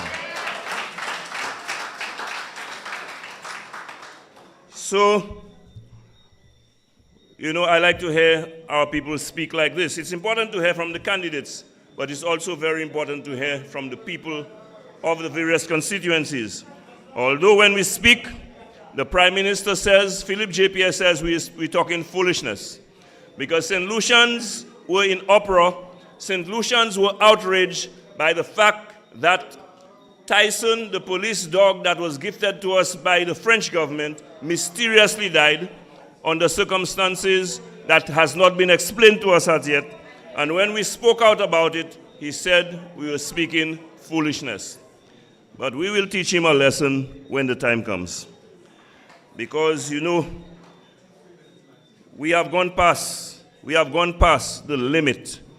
He has gone past the boundaries, and we are going to ensure that we right the wrong on Judgment Day, the day of election, when we will let him know his place. And of course, Chico, my money is on you. Yes, ladies and gentlemen, I'm going to call from this last speaker, I'm going to call on another local speaker from this constituency. I would like to invite Mr. Gilbert Jonas, who is the Vice Chairman of the Micoud constituency branch, who will address you right now.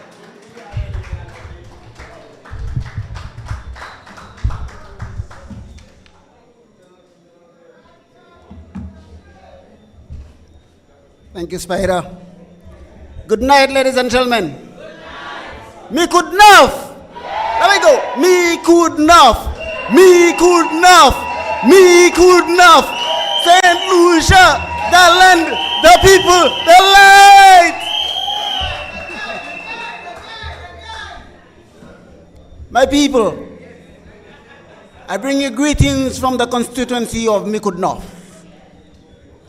I have been living in Micoud South all my life, and it has never been so bad. In Micoud South, we had the great Sir John, the Honorable Louis George, and the phenomenal woman in Gail Rigobert, who left a legacy with us, and now it's going down drain. And when I say it's going down drain, it is going down the drain. In Micoud South, the UWP, under the leadership of Alan Chasney and the MP Gail Rigobert, undertake some major projects, namely the Micoud Health Center, the rehabilitation of Monripo Wellness Center, the new wing of the Pasias Combined School, the rehabilitation of the Pralin Community Center and Fish Market, the Micoud Playing Field, the start of the Pasias Preschool. In Micoud North, we had some dilapidated roads, which also got genuine attention, namely Micoud Village. And you know, when you used to pass through Micoud, it was a roller coaster. Boom, boom, boom all over. But now this is fixed under the leadership of Gail Rigobert.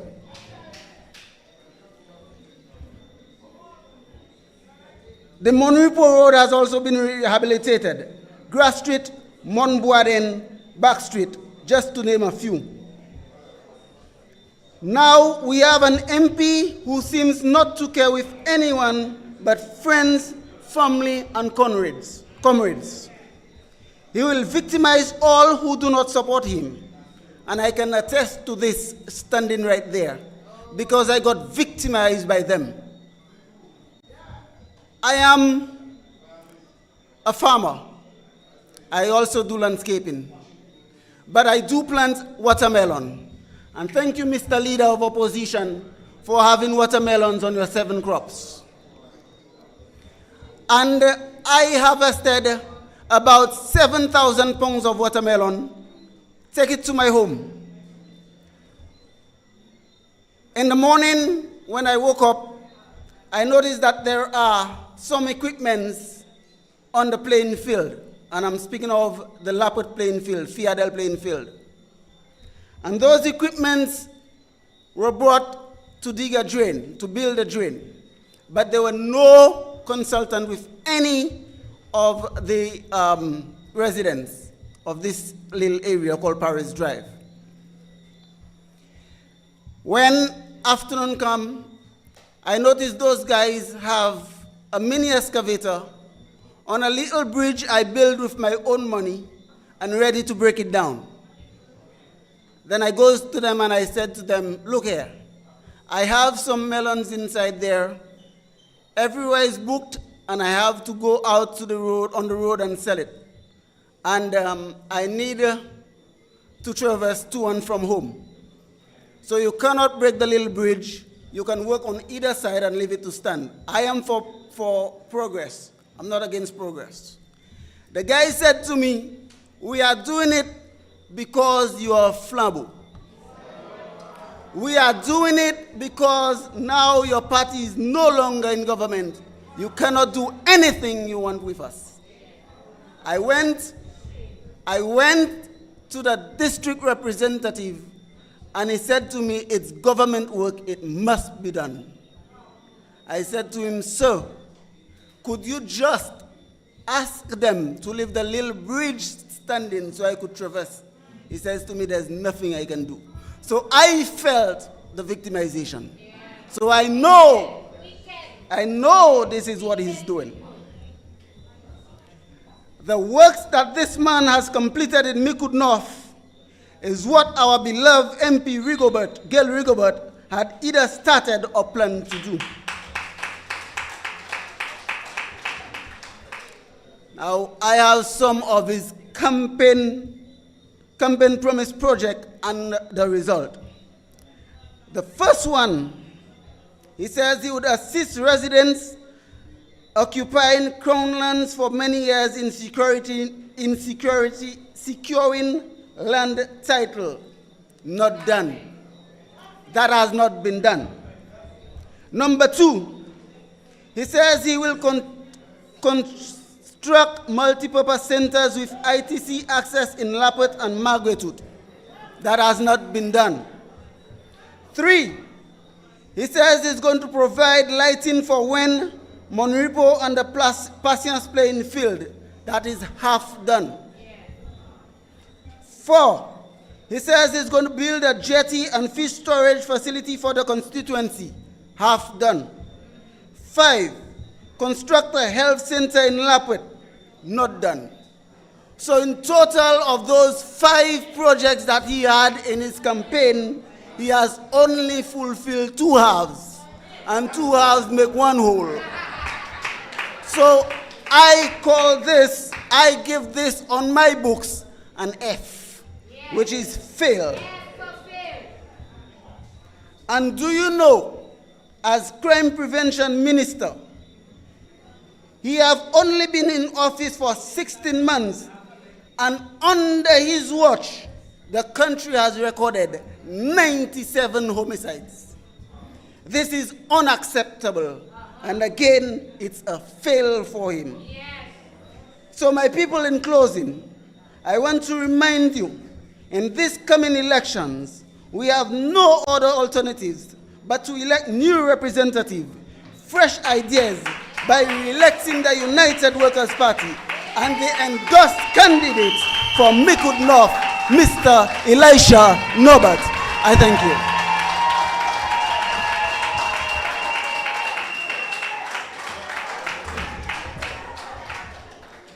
Thank you very much, Gilbert. You heard from the young man. He gave the MP for Micoud North an F. And he said an F means a fail. F means fail. But ladies and gentlemen, we have the candidates who will right the wrong. And sir, thank you for your endorsement of Elisha Norbert, the next parliamentary representative for Micoud North. I can only imagine with the combination of Alan Chasney and Elisha Norbert what will happen in Micoud North and South. But you know, when people make mistakes, you must give them an opportunity to correct it. And I know that the people of Micoud North have realized the error that they made. They made the gentleman Minister of Crime Prevention. In the last week and a half, we had 12 murders. El Quapo said that a dog cannot be murdered. But we had 12 murders, the slaying of a dog, and even while the 12 murders were taking place, I heard Timothy Polion say they killed a black and white cat too. Things are so bad here in this country. Even the unborn is not safe when it comes to violent crime in this country.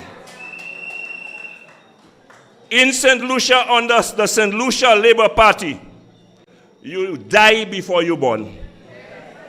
And we saw that happen over the weekend. Ladies and gentlemen, we must right the wrong. And Gilbert, I'm with you. Ladies and gentlemen, you know, to emphasize what Gilbert was talking about right now, I don't think I'm the best person to do that. Who did you talk about as your next parliamentary rep? Elisha Norbert. Ladies and gentlemen, put your hands together. Let's welcome to the podium the next parliamentary representative for the constituency of Micoud North, who will make all those wrongs right, who will right the wrong. Mr. Elisha Norbert. Declare it. Believers anthem. Come on, let's go.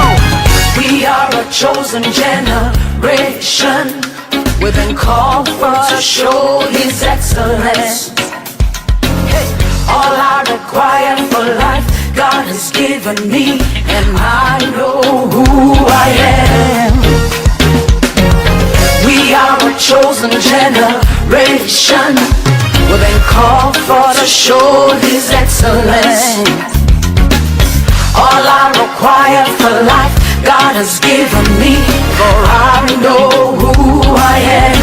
I know who God says I am, what He says I am, where He says I'm at. We are the land, the people, the light. We are the land, the people, the light. We are St. Lucia. Amen.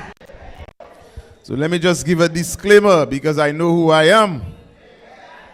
I am not the one who called the public meeting. I am not here to speak against the government. I may speak against a group of people called SLPs.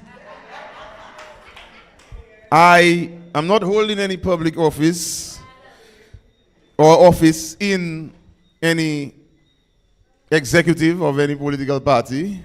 I am the endorsed candidate for Micoud North. I will be the nominated candidate for Micoud North. And if all goes well, I will be the next MP for Micoud North.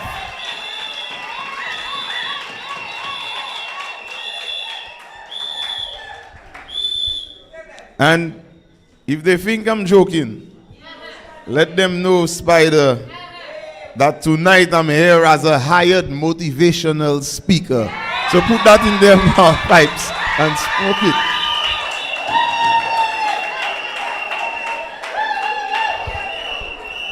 it. One thing about the UWP, they are law-abiding citizens. The UWP does not play politics while it is in governance, while it forms the government, but SLPs play politics for the entire 5 years. And right now, St. Lucia, we're not even sure when the government of St. Lucia is speaking and when SLP is speaking. Because yesterday, if someone was accused of breaking and entering a government facility, the hospital, you would expect a statement to come from the government of St. Lucia. In 2 seconds, there was a statement from the St. Lucia Labour Party. SLP needs to know when to chill and when to govern.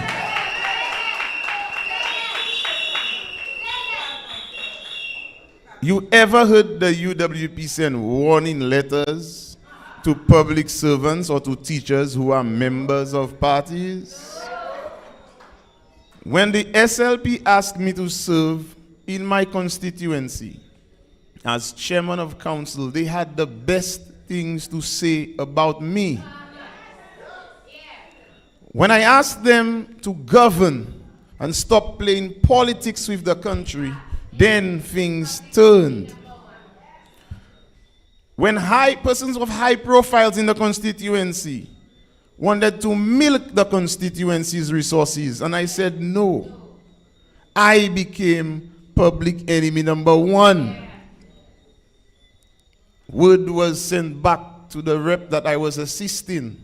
We cannot trust this guy. We cannot eat under him.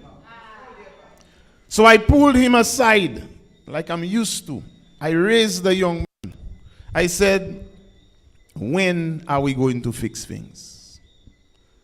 He said, man, you taking the fella's bread. And that's a line that they're using today in their campaign.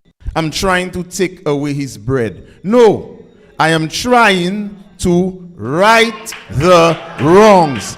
And if your bread is coming from doing wrong in this country, you are a criminal, you have a problem. And I know that when we take office, criminals will pay. Criminals, we are coming.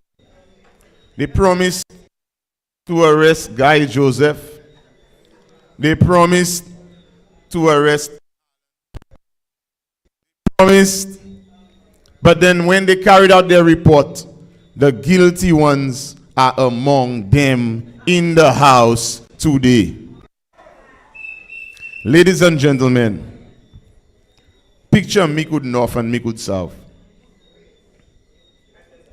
Under the United Workers' Party, these two constituencies have been blessed with the most public assets. And so we know that the UWP has taken care of Micoud North and Micoud South over the past 30 years. But St. Lucians do not pay attention to politics. And so we fall prey to the lies and propaganda. But as Dwight said earlier, when you get to sit with men like Alan Shastney, and you get to listen to the vision, and you get to understand his passion for making things right in this country, you understand why criminals fear the man.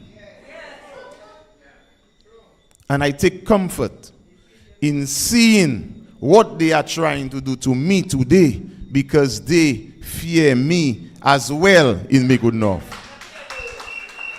No, they said if Elisha is chosen, we don't even need to campaign.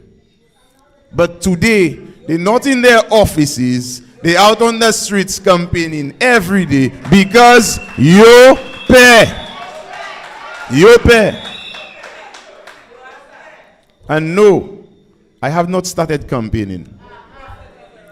No, I don't even think this party is going to campaign. We have started a movement.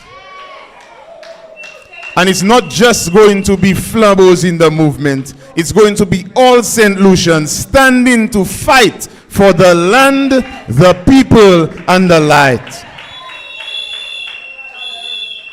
When I heard Alan this afternoon speak about taking power from the hands of politicians, I said, praise the Lord.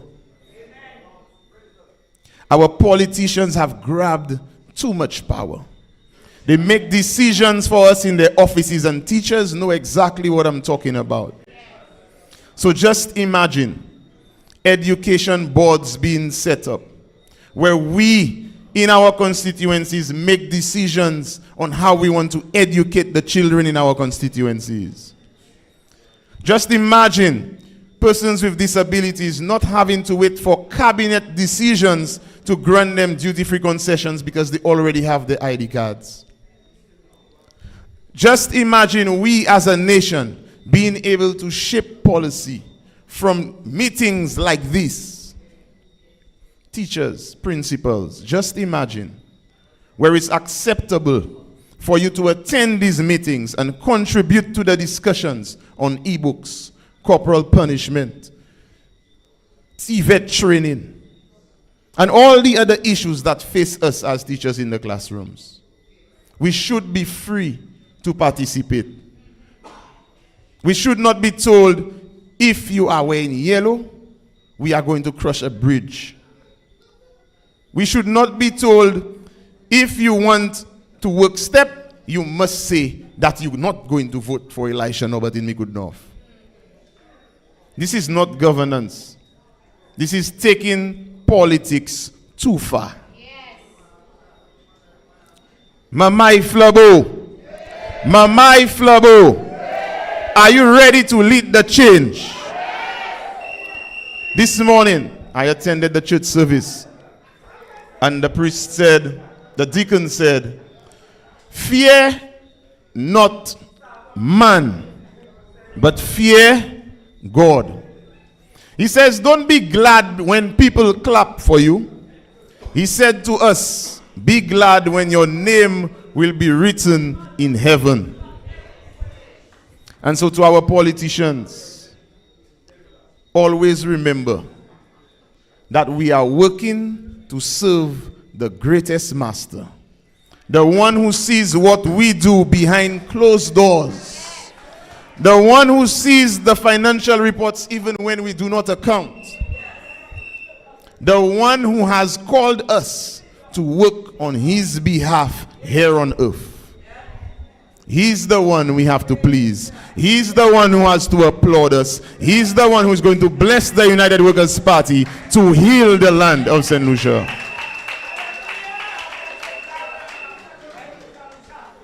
It's no coincidence that the boat came to Deriso this morning. Came from Micoud North, and it was handed over at the church service this morning. You know the name of the boat? Hope. My mother always used to say, hope is a motorboat. And this morning, I saw that motorboat of hope be transferred from Micoud North to Micoud South. And so we are all pilgrims of hope. We are called to be the salt of the earth, the light of the world, to bring hope to those in despair. Each and every candidate. When I read Lady Lee's posts, I feel the hope. It's not about politics, it's about good governance. Not just the new candidates, not just the 12 new candidates. I also see strong convictions from Brother Bradley, the righteous, the conscious, the down-to-earth rep from Choiseul, and Sarah, and all those who have gone before and stood and spoke truth to men in power, to men who are in a position to say, your truth is a lie. They stood brave and they spoke the truth. And that's the type of strength that encourages me and motivates me. And I know that together we all can right the wrongs in this country. Very quickly, I want you to just imagine Micoud North and Micoud South being joined by an inter-community transportation system with an app, and you could see in real time where the bus is. So you do not have to stand up at the Angers Gap for hours, hoping and praying, looking at just the top of the hill. Is a bus coming now? Is a bus? We waste so much time in our lives. These days are going to be over. Just imagine sports competitions returning to Monrepo, returning to Micoud regularly, where we do not have to beg. You vote for young man and you expect to see programs in place for youth. Just imagine in Micoud North. We had one district rep cup in 4 years so far. Maybe tomorrow they're going to announce another one. Just imagine we only had 2 little soccer rummers. And the soccer rummers were open to clubs from all around the island. When the finals were being played, clubs from outside Micoud North were playing the finals, while the young men from Micoud North were fighting on the court.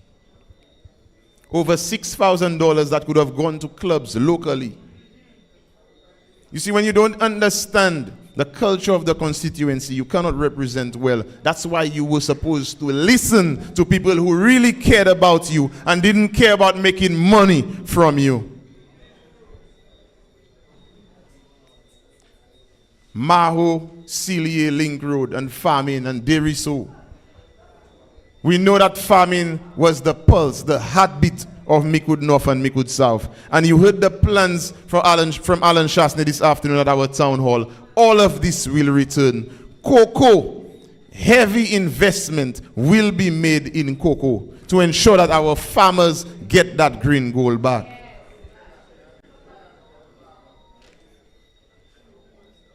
I cannot end without saying congratulations to all the parents whose children wrote the CPA exam. And all the children who will be going to a secondary school. You know, at the end of this exam, everybody breathes a sigh of relief. But it's sad that the relief comes from 7 years of turmoil, of burden, of anxiety. Our education system is not supposed to be 7 years of anxiety at such an early age. They spend 7 years preparing for an exam. There is an overemphasis on high grades in our education system that is crippling authentic and true learning experiences in our schools. Teachers are not supposed to be so overly burdened with meeting these expectations that are not real. And so the plans for education include strength-based learning, focusing on the talents and the strengths of the children, preparing them for the 21st century, so that like all those who are working for Ojo Labs today, our children can earn a living from the comfort of their homes. We can have Micoud North and Micoud South with a call center that's located at the homes of each and every one of you. Just imagine your child who loves the computer so much, from their bedroom, can earn $4,000 a month. Ladies and gentlemen, the dreams of Mr. Shastney are not too big. Dream big. Dream big until your dreams scare you. And when you hear the other side say, these dreams are too big, they are unrealistic, let them know that with God, all things are possible. And we have a leader who puts God first. We have candidates who are putting God first. We are going to put you, the people, first. And all these dreams will come to fruition. Have a good night. I love you all. God bless us all.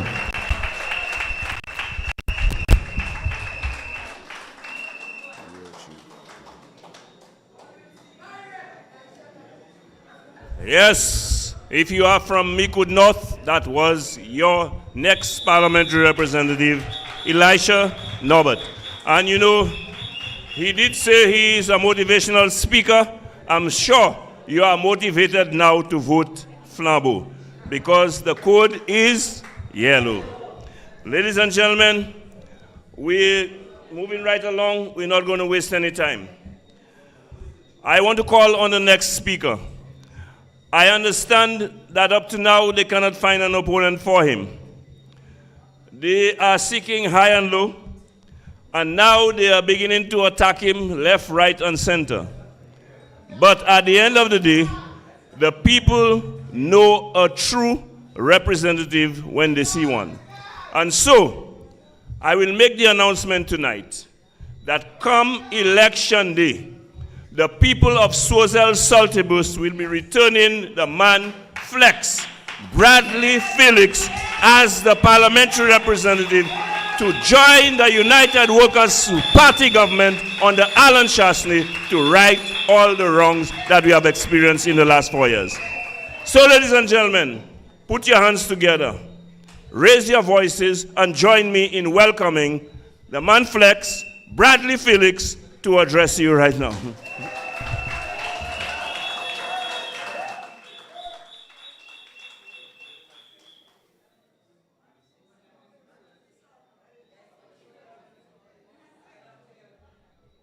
Bradley doesn't come without his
brother.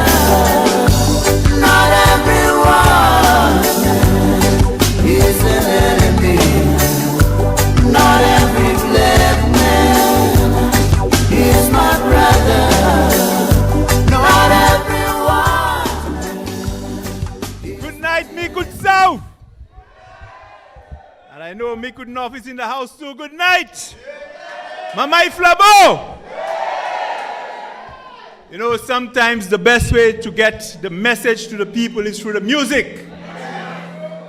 And that song from Lucky Dube, so as some say, a conscious man. I will tell you about another conscious brother. Morgan Heritage says, a man is just a man. Whether he's rich or poor, black or white, the only difference is whether he's evil or not. Hear that? A man is just a man. Whether he's rich or poor, black or white, the only difference is whether he's evil or not.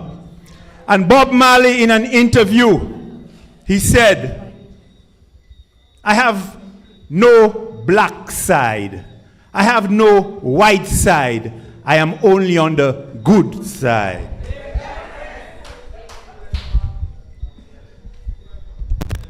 Brothers and sisters, all of a sudden, there are some people, because of their selective reasons, they want to play conscious. Suddenly, all of a sudden, we have people who want to speak about consciousness. Brothers and sisters, when you hear them speak about consciousness, it's to fit their agenda. I will tell you something. I remember many, many years ago, as a young man going to secondary school, I remember reading the book called Roots. And a movie was made out of it by Alex Haley. For those of you who remember that. And I remember the character in that movie, Kunta Kinte. And after watching that movie, there were many vivid images, you know, and it made me feel a way. It made me very conscious of what was done to our ancestors, what our ancestors went through. Brothers and sisters, we must appreciate where we came from. But in that same regard, we must never, ever go back there. There are still many, many mentally enslaved people in this country. And you know what they do? They create hate and division. Brothers and sisters, we are going down a very, very steep slope. And as leaders, what we need to do is to do everything to create unity. We must do everything to create unity. And we do not speak about unity only when we have ceremonial activities. And I hear that a lot. Whenever there is some big activity in St. Lucia and the Labour Party is on the platform, they speak about coming together. But in reality, it's something completely different.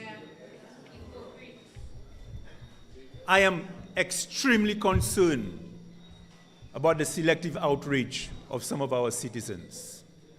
They only speak at a certain time or when a certain party is in government. These are people who are supposed to know better, brothers and sisters. I heard them talking about this side has what you call a massa mentality. Brothers and sisters, I will tell you what a massa mentality is. A massa mentality is what they have when they say protecting the victory. That's a massa mentality. You know why, brothers and sisters? Because very few benefit. Very, very few benefit. And the victimization is real. You all heard from Brother Gilbert. That's a massa mentality. We heard from Dwight when he spoke about the number of community centers that have not been open in constituencies that did not support the government. That's a massa mentality. Brothers and sisters, when you look at the conditions of the roads in my community and the roadsides in my community, it's a massa mentality. Because you know what? They are making the people that did not support them suffer. That is what it is. You know what is a massa mentality? The handouts that is being given. Because you can only get it if you support me. A government that has been put in power needs to support every single St. Lucia. Forget about the politics. The politics comes back when election time comes around. And that is the difference with the United Workers' Party under Alan Shastney. And I'll tell you, when that next election bell is called, many people will have sleepless nights. Because one of the first seats that's coming home is Micoud South.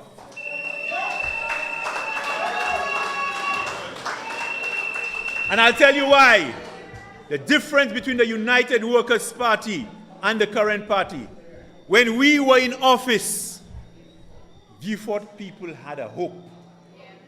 They felt something was taking off in Micoud. For once they felt some attention was being paid to Micoud. Yet still, they voted the St. Lucia Labour Party. And for a constituency that has been so faithful to a government, there has been nothing happening in this constituency. And the people need to show how they feel about it next time the elections is called. Brothers and sisters, it is very concerning to me when there is a quietness from civil society on the murder of Tyson. Yes, I said it, the murder of Tyson. Don't tell me you don't murder a dog. I say it, the murder of Tyson. Brothers and sisters, the record number of murders we've had in the past week, unsurpassed. I want you all to think of something, brothers and sisters. What Tyson was doing was to keep the guns and ammunition off our streets and out of the hands of many. And maybe many of you all have not thought about that. Many of you all may not have thought about that. But many of us do not know the private lives.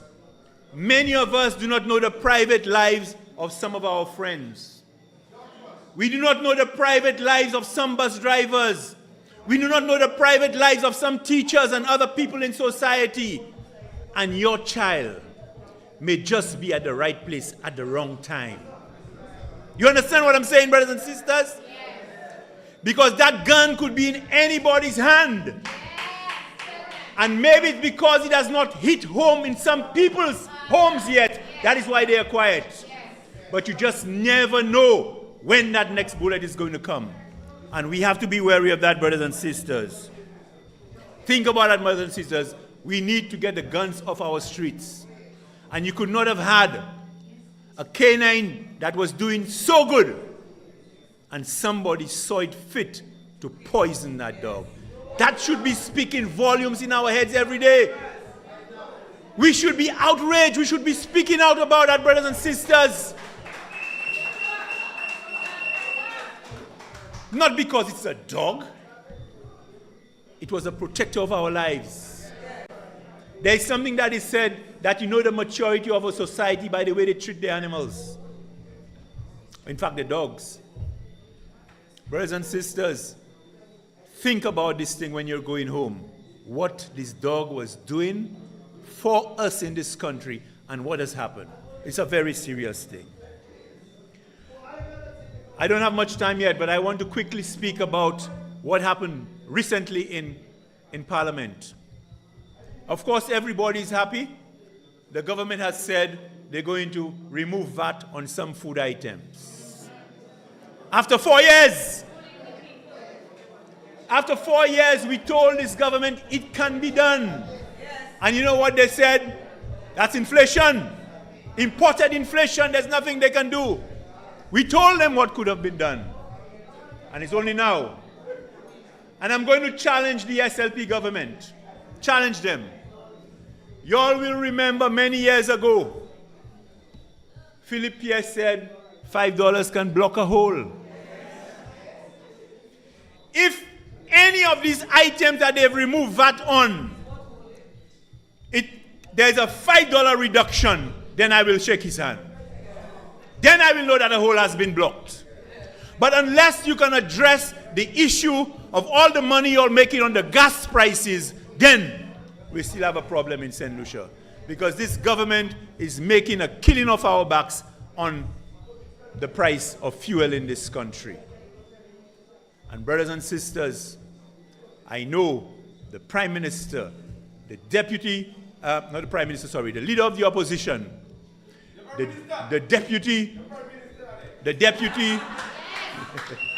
somebody said the future Prime Minister, I agree with that.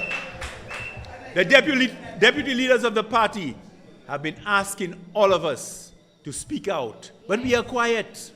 We are quiet. The quiet could be something that is waiting to explode, or the quiet could be that we're just accepting what's going on in this country.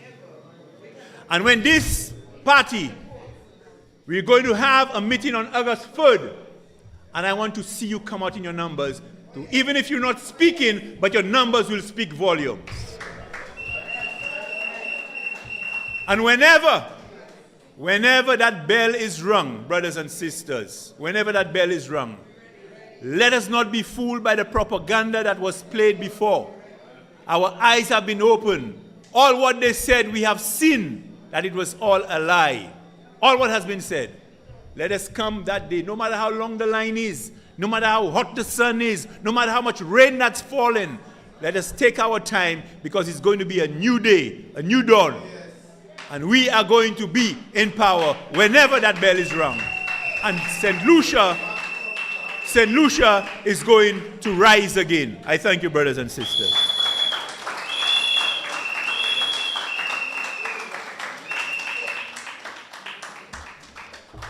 Thank you very much, the Honorable Bradley Felix, the parliamentary representative for Swazel Saltibus.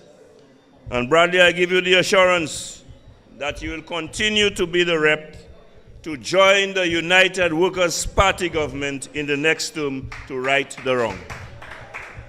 You know, the bluffs of the St. Lucia Labour Party.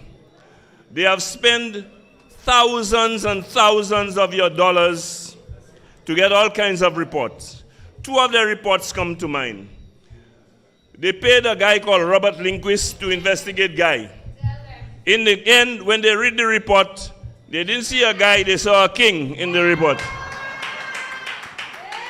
And so they say nothing about it.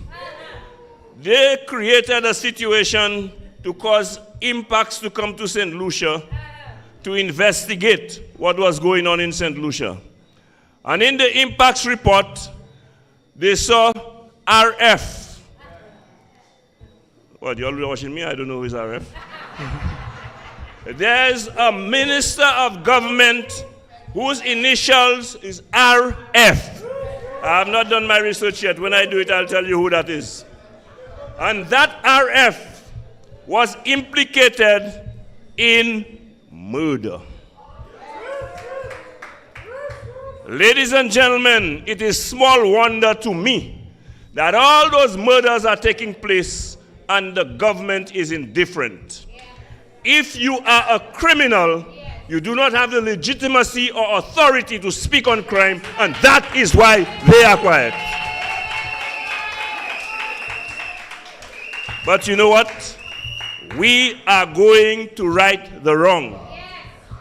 When Alan Shastney and his government were in office, no one had to ask them to do everything that they could to stop crime in this country.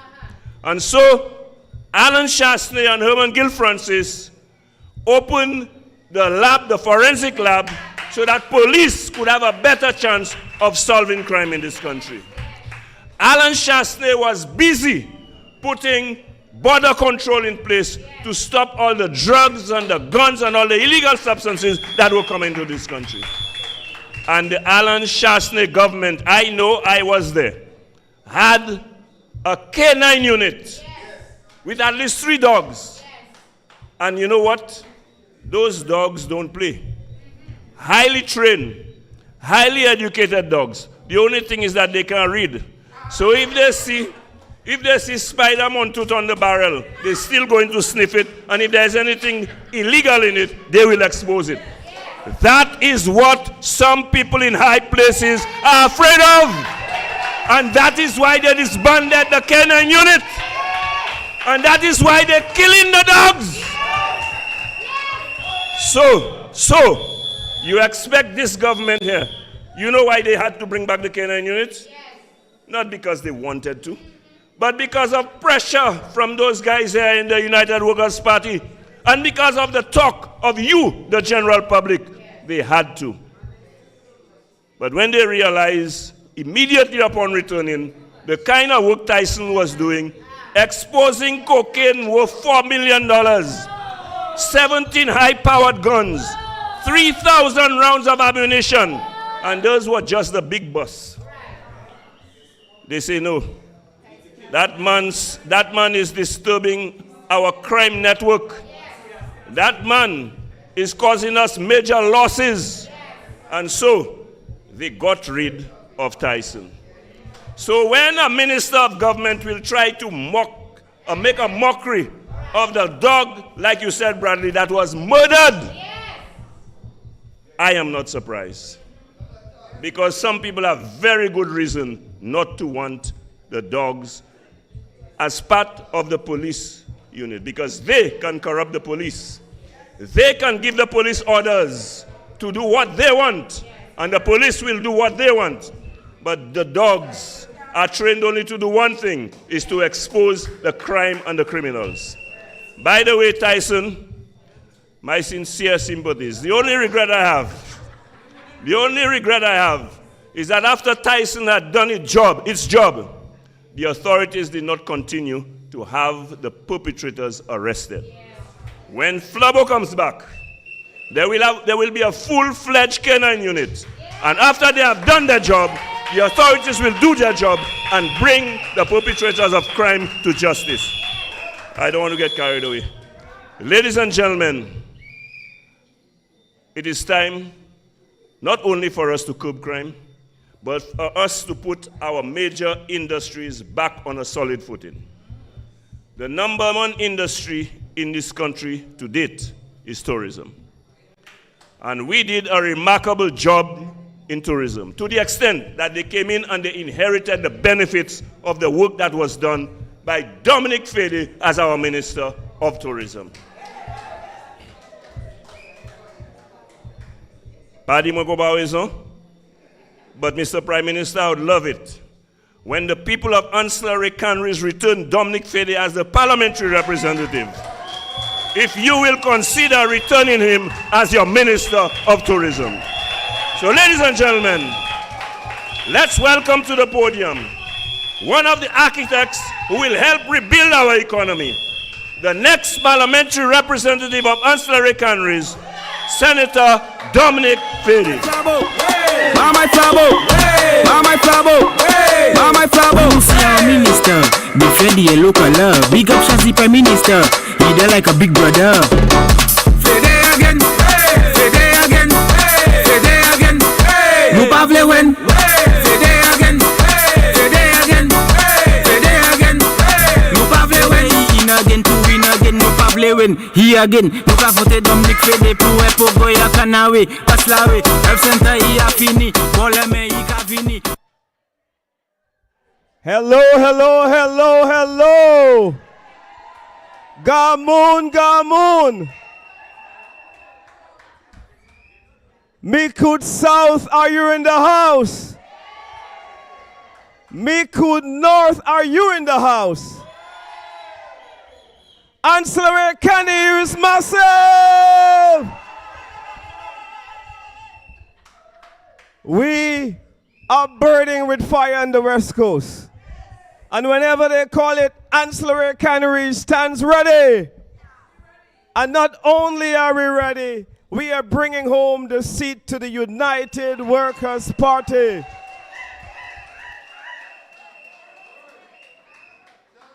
Let's bring up the best leader in the Caribbean, the political leader, Alan Michael Chesney. Come on, let's bring up the political leader.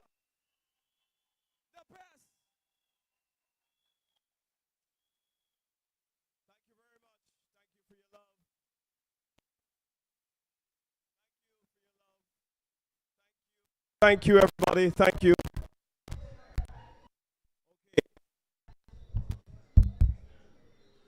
Thank you for your love, everyone. Thank you. Now, I have some serious things to say tonight.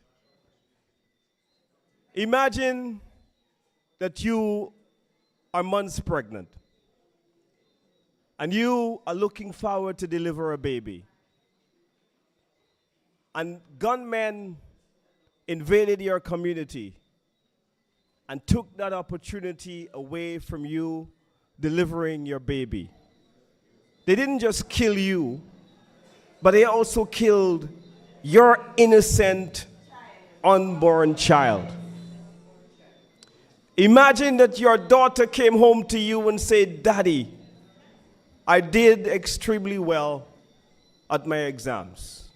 And I'm going to be graduated, and I'm going to be one of the top students in the school. And I want you to come, Daddy, because you have really poured into my life." And you go to a community to get your hair done. You visit a hairdresser because you plait your hair. And you want to go there to support your daughter. You're proud.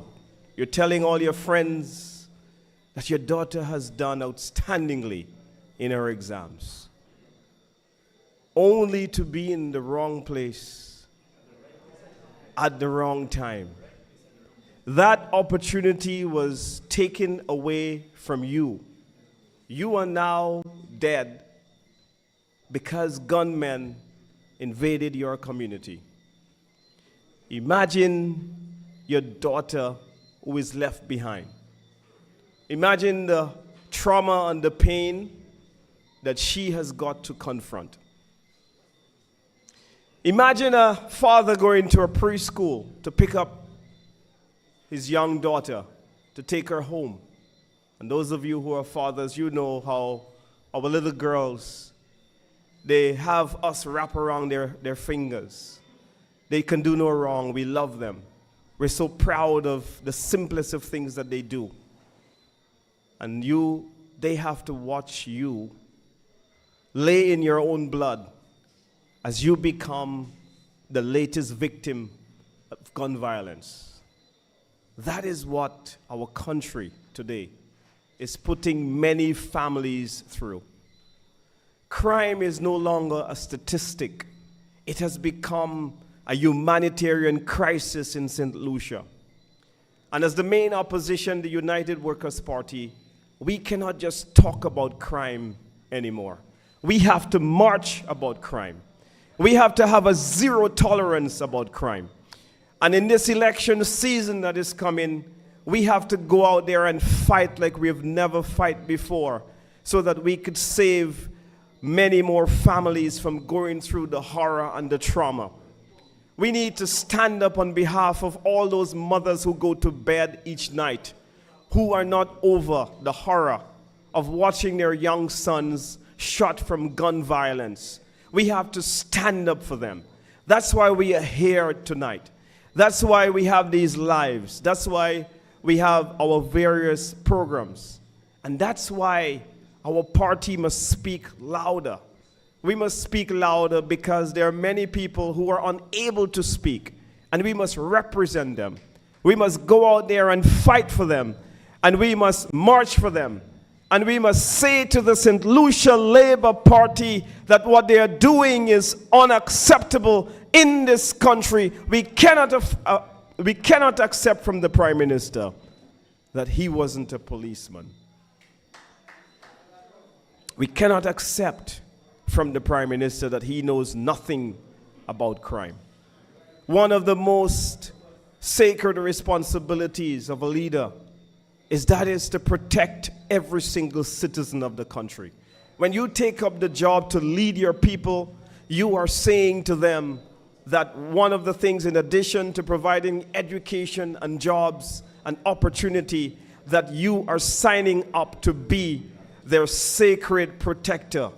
Their protector in chief is what you're saying that you will be. You know, I was coming here today, and one of my constituents, whose name I will not call, we asked her to describe the crime situation. And she said, Mr. Fede, it's very simple. There is a crime boss in the cabinet, and the people of St. Lucia feel helpless because the crime boss in the cabinet has gripped the entire cabinet, including the Prime Minister, who knows nothing and cannot do anything with the crime boss. And so when the Prime Minister tells us that his hands are tied, that he wasn't the police officer that his father was, he's basically saying in an indirect way that he cannot control the crime boss. He is telling you that the crime boss has him under control, and that the crime boss is the real boss of the cabinet. That is what has happened to our country. He is telling us that he has signed a contract with the devil, a despicable contract, and he doesn't care about the safety of the people of this country, but all he cares about is signing contracts with anyone he needs to so that he can win an election. And this is what we, the United Workers' Party, is standing up against. All of us must not just come to these meetings. We have to go out there and fight and to knock on doors and to get Alan Michael Chasney elected so that we can have a new protector-in-chief. A man who has shown us that he's not afraid of the crime boss. A man who has shown us that he's not afraid to fire the crime boss. A man who has shown us that he can stand up to the crime boss. Philip J. Pear is weak. Philip J. Pear cannot deal with the enormity of the problem facing our country. And that's why today that the World Health Organization has said that St. Lucia is 7 times higher than the global average of crime. The World Health Organization says that the global average of crime is 6.2 per 1,000 population. In St. Lucia, in 2022-2023, we have recorded 41.7 per 1,000, every 1,000 individuals we've got in our population. That is 7 times higher than the world average. That makes us the crime capital of the OECS. That's what the Labour Party has done to our country. They have made us the crime capital of the OECS. Imagine that. St. Lucia has the highest crime rate in the OECS at 41.7 for every 100,000 individuals living in our country. Grenada, in comparison, is at 13.6 per every 100,000 Grenadians. Look at the difference. 3 times lower than that of St. Lucia. In St. Kitts, it's 29.4 per 100,000. In Dominica, it's 28.4 per 100,000. But St. Lucia is all the way up in the 40s all by itself. The distinction of being the crime capital of the OECS has been handed to us by the St. Lucia Labour Party. And so too many people believe that this problem is insurmountable. Too many people have given up on this problem. Too many people are afraid to speak. Too many people are afraid to go to be a witness in certain murder cases, even when they would have received certain information as an eyewitness in this country too many people are afraid to stand up. But it is the voice and it is the responsibility of us in the opposition to make sure that we represent those individuals, that we stand up to the crime boss, that we say to the crime boss that your days are numbered, that we have Rush Clark in Central Castries who will get rid of the crime boss. This is what this election is ultimately about. You see, we cannot as a country talk about economic policy and education policy and developing infrastructure if every single day we're going to have some of our bright young minds falling prey to gun violence. It's an exercise in futility. We're losing too much talent. We're losing too much of our youth in this circumstance. And so what we must do is fight back. We must fight back and push back hard against the criminal. And so Spider said something, and he was right. The reason why the St. Lucia Labour Party cannot take a strong stance against crime is because they too are not too sure where they stand. And what we have to do is to call it out every step of the way. We must call it out. We must call out their affiliation. We must call out the entire cabinet.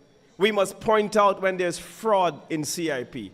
We must point out when there are government ministers who are taking the taxpayers' monies as if it is their own. We must call out those ministers in cabinet who have said on their shows that they have got files from the police. We must call out the Prime Minister for saying that he has been to the courts to see that justice is served. We must stand against all of these threats to law and order in our country. We must make sure that we spare no effort to drive out crime from the very center of the cabinet. Now, the reason why I believe that Alan Shastney is the man for the job, because I sat in a cabinet with Alan Shastney, and I saw not only was he willing to call out the crime boss, but he was also willing to even take action against his own ministers whenever those ministers failed to be a good role model in our society. And that's why Alan Shastney is the man for the job this time again. And that's why we must get him elected again so that we can restore respectability in the governance of this country. That's why we are here. We are not supporting him only because he's the Flabo leader. We're not supporting him because he wears the same emblem as us.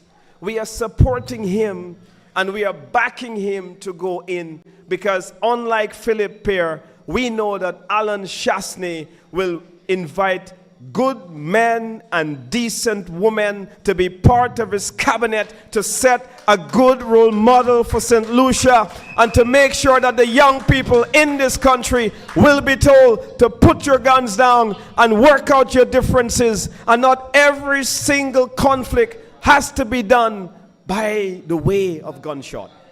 That's why we support Alan Shastney. We support Alan Shastney as the man for the job, because we know that Alan Shastney understands that growing the economy and creating jobs and opportunity for young people, especially in depressed areas, is part of the solution for solving crime. We are rallying with Alan Shastney because we understand that Alan Shastney has proven time and time again that he has what it takes to come up with the solutions for any crisis. We are supporting Alan Shastney in this venture because we know that he will secure our borders, that he will bring together all of the border agencies and to create one central border control agency so that the various police mechanisms to support the border, whether it's agriculture, whether it is the people that are responsible for drugs and customs, that all of them are coming together and to work in harmony to protect the porous borders which the St. Lucia Labour Party government has not been able to fix. We are supporting Alan Chasney for this job because we understand very clearly that Alan Chasney will increase the morale of the police force. Alan Chasney will not affect the leadership of the police force by hiring a police commissioner for 6 months at a time, but he will make sure that he brings back stable leadership to the police force, and that we will make sure that institutions like the forensic lab are well taken care of, are well secured and supplied and serviced, so that we can unleash a very effective fight against this crime problem. Alan Chasney is the man for this job because he will improve the access to justice for many families in this country. Too many murder cases have not been solved in this country. Several of our inmates at Bordelais are still on remand. And that creates its own difficulty. It creates its own problem in the society. It affects the compliance. Too many offenders of serious crimes are on bail and have gone out and recommitted crimes again. And we have got to now evaluate this whole strategy. And we have got to now look at ourselves and say to ourselves, honestly, what are those things that have failed in fighting crime? And how do we make sure that we can fix some of those things? How do we make sure that people can go out and feel safe to give witnesses and to bring to justice criminals that have affected the lives of innocent people? That is the task at hand. If Alan Chasney was the Prime Minister, I can tell you that the death of Tyson, the dog, will not be taken as lightly as it is taken. You know that same constituent I told you about? She had a similar tale to spiders. And her conclusion is this: if Tyson could have only read that when a barrel comes in for John Doe and you smell drugs in that barrel, you leave that barrel alone, Tyson would have been alive today. She said jokingly that Tyson's problem was that Tyson could not read between the lines which barrels to touch and which barrels to leave. And innocently, because Tyson could not read, Tyson has perished, and Tyson is now 6 feet under. And so we want to thank the French authorities for their goodwill to St. Lucia. We want to show appreciation to them, and we want to sympathize with all stakeholders who remain very concerned about the untimely and unfortunate death of this very successful sniffer dog. We want to thank Tyson and his family for all that he has done in helping to fight the crime situation in St. Lucia. And we want to leave here knowing that the time for change has come, and the moment to change the government is now. And the time to elect a new leader is now.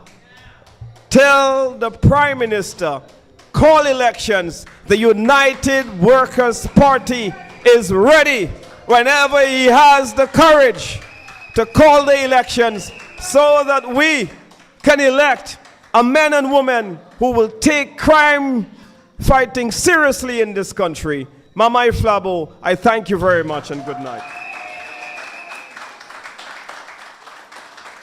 Thank you very much, Senator Dominic Fede, Deputy Political Leader of the United Workers' Party, and more importantly, the next parliamentary representative for Ancillary Canries.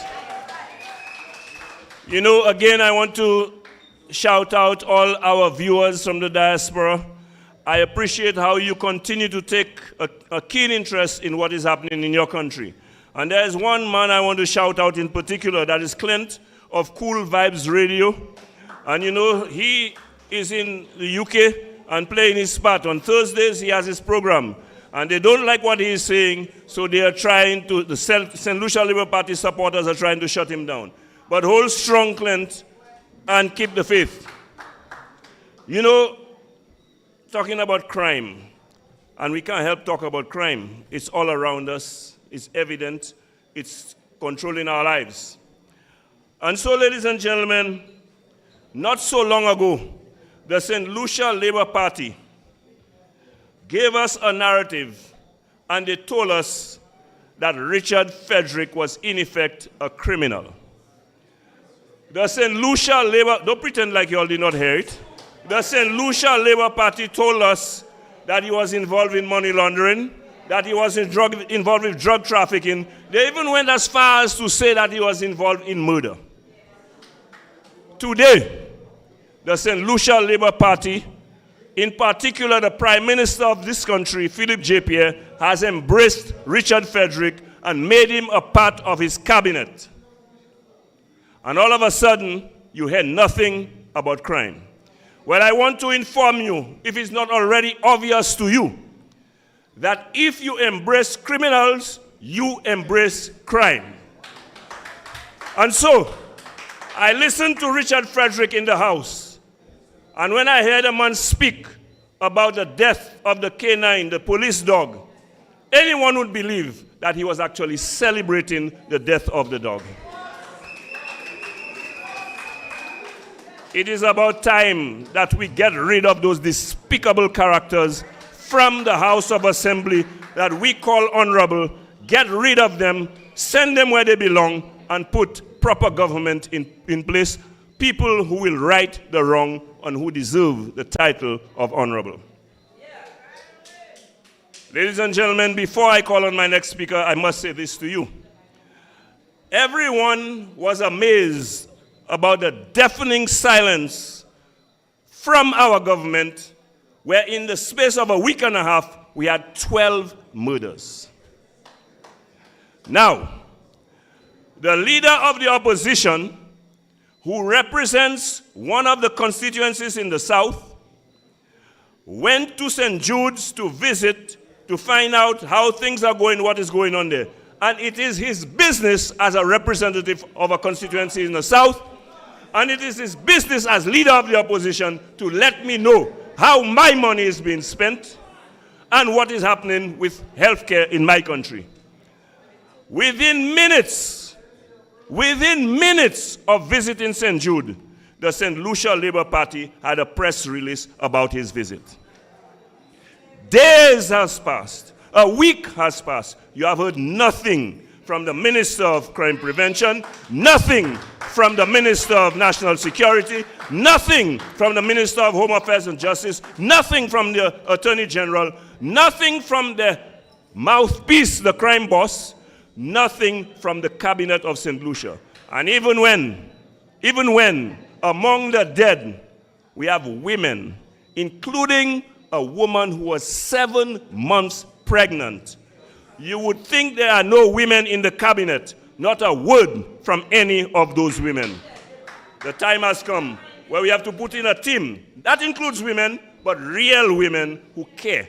Real women who represent the interests of women and who stand up and speak up in defense of women. Lady Lee, we're looking forward to your election. We are looking forward also to Marcella in Grosily. And we are looking forward to Laura in Labrie. These are real women who will stand up for women in this country. Ladies and gentlemen, right the wrong. And if there is any constituency where you do not have the right guy, you have to right that wrong. And on my way, I passed through a constituency called Castries Southeast. And in Castries Southeast, there's evidence that the guy who is the fella who is representing that constituency is not the right guy. So tonight, I am here to proclaim that the people have found the right guy, the people know who is the right guy, and the people will re-elect the right guy to return as the representative of Constiuency Southeast. Welcome to the podium, our deputy political leader, Guy Joseph, who is simply the best.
I suspect they put off the mic on me.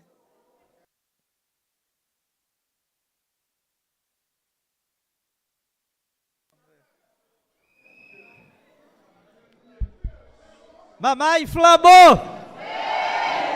Good night, everyone. Good night, Micoud North and Micoud South. It's nice to be in the territory of Flabo tonight. You know, I bring you special greetings from Constiuency Southeast. And the reason why I bring you special greetings is because this seat is coming back home to the United Workers' Party.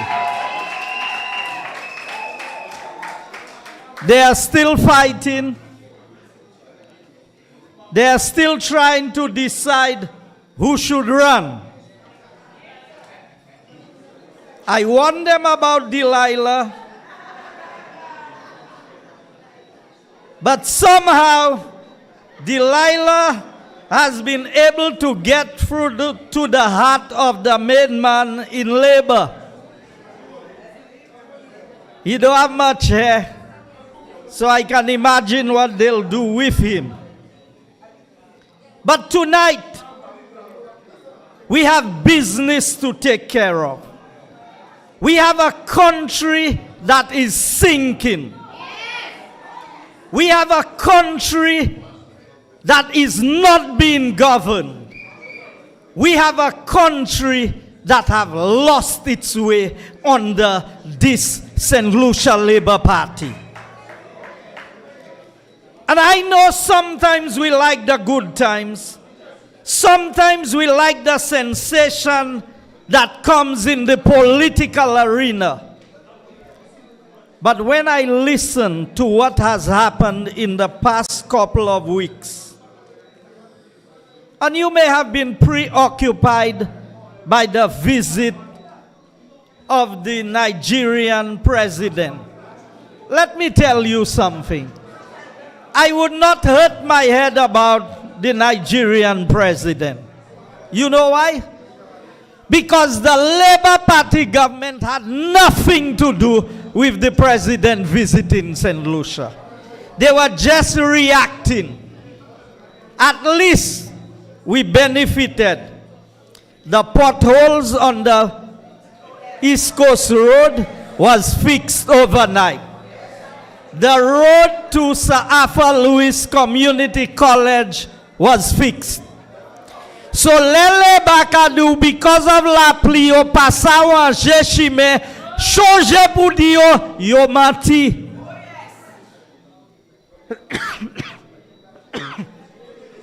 The reason why I know they're lying We are in the hurricane season. It's the rainy season. And I've never seen more roads being repaired in such a short space of time as we have seen overnight. Why? Because it's not you that's important to Labour. It is the image of the Labour Party that is important to them. Now, is it coincidence, or is it because all the police was so preoccupied with the visit of the president that we had that spate of crime in our country?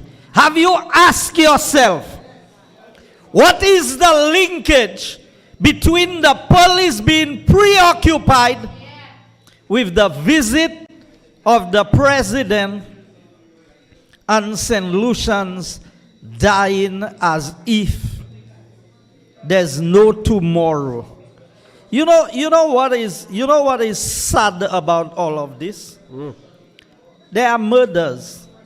But when a nation has lost its soul and a gunman can look at a woman who is 7 months pregnant and gun her down, and that innocent baby inside of that womb, it's not just one life. And it is as if as a people we have become insensitive to this thing.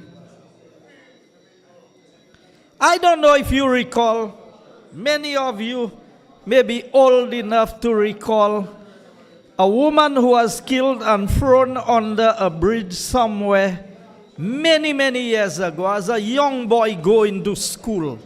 And that woman was pregnant. She was raped and murdered.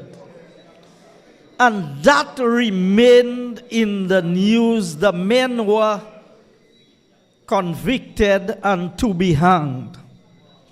These days we are not even mindful that the perpetrators of these crimes that we are talking about may never even be caught. Far less to be brought to justice. This is what sweet St. Lucia has become under the Philip J. Pierre-led Labour administration. And not a word from the government. And I said it with Spider on the program. How many murders are acceptable that our police would come and report a reduction in crime? A reduction over what? I want you to pay attention to what has happened since Labour came into office. For 3 years, all the records of homicides have been broken in this country with Philip J. Pierre as Minister of National Security in St. Lucia. With a Minister of Crime Prevention. What a disgrace to the people of Micoud North. And we must right this wrong. We cannot have a man from the east, a man from Micoud North, presiding over the Office of Crime Prevention when we have record crime in a week in St. Lucia and he's silent. Elisha, you need to fix that problem. The people of Micoud North need to fix that problem. That is a disgrace for Mr. Jeremiah Norbert. If I was in his place, I would resign as Minister of Crime Prevention. So before you come and talk about who can do their job, Elisha Norbert is a top-class teacher, and the results of his performance speaks for itself. So if anybody should step down from their office, it is you, Mr. Jeremiah, because you are a disgrace to Micoud North and a disgrace to the office that you hold in this country. And here it is, 2024 recorded the highest ever. The reported number is 77, but I know it's over 80 because they have never fully reported all of the murders that happened. And I know when you don't find bodies, it's not reported. You know how many young St. Lucians have been lost at sea? Never found and never reported in the stats. In 2021, there were 75 murders. Now, half of the year was on the UWP and half was on the labor. But if you look at the half on the labor, the numbers are higher on the labor. In 2022, there were 72 murders. In 2023, there was 75 murders. And remember, we said 2024, they reported 77. The highest on the UWP in any given year was 60. Labor has surpassed that in every year that they have been in government. So, in the last 7 days, we've had about 12 murders in this country. 12 murders in Little St. Lucia. And we are not on the streets marching. I am saying to you, I don't care if you are Flabo, if you are Labor, if you don't belong to any political party. In fact, I just came from a church service at the Bexar Catholic Church, and I heard the Archbishop read a press statement, a press release, condemning the deaths and calling the church to a day of prayer on Friday. I know that we have to pray. But I know we have to hold the government accountable for the governance of this country. And for those of you who said do not make crime political, tell me how I cannot make crime political when the Minister for Crime Prevention is a politician.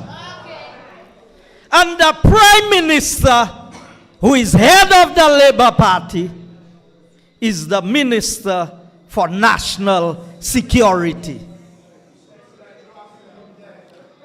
So if you don't want me to talk about politics in crime, then remove the politicians who are in charge of crime in this country. And so I remember the young lady in Grand Riviere not too long ago who lost her life.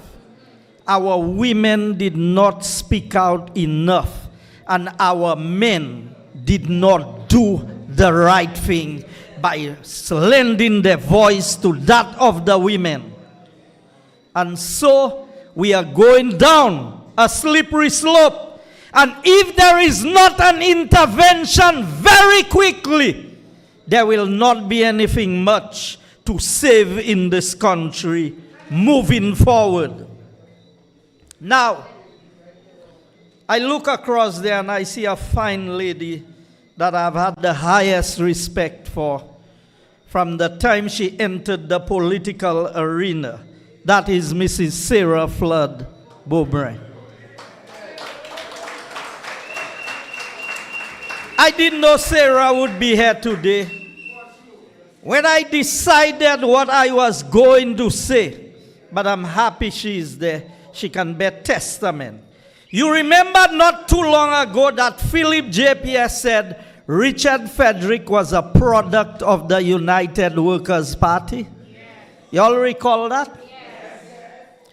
Well, let me remind the Labour Party. They were the ones who opened the door for Richard Frederick to enter the political arena in St. Lucia when they victimized a good woman in Central Castries in the person of Sarah Flood Beaubrun.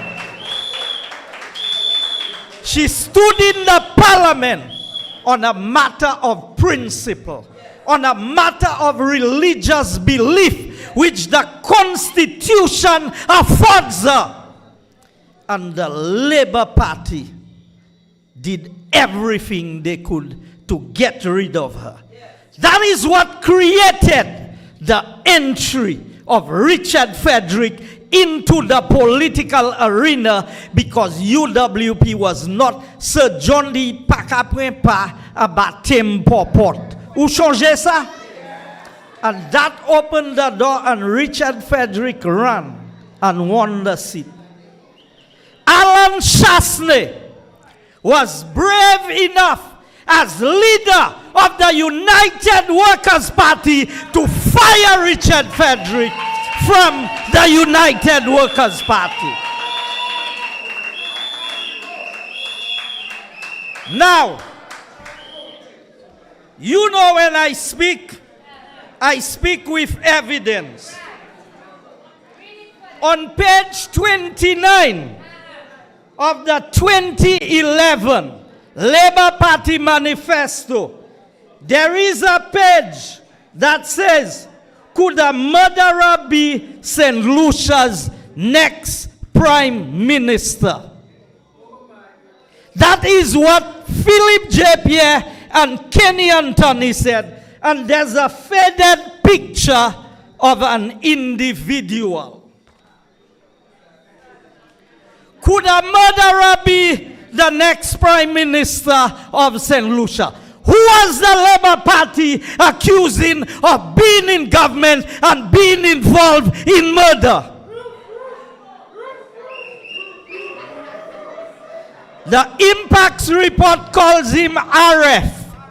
So I will stick to RF.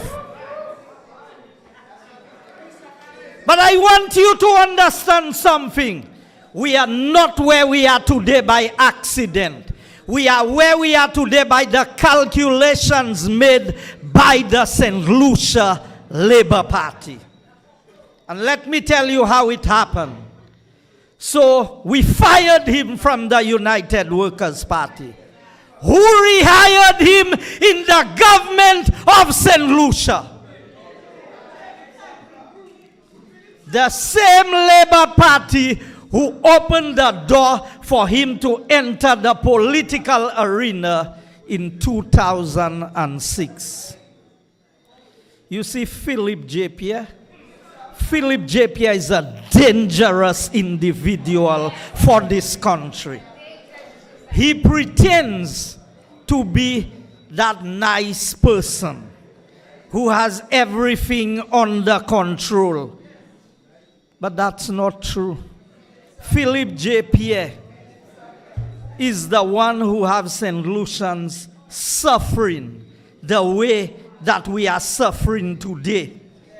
I want to touch a couple of points. And I want the people of St. Lucia to understand where I am going with this.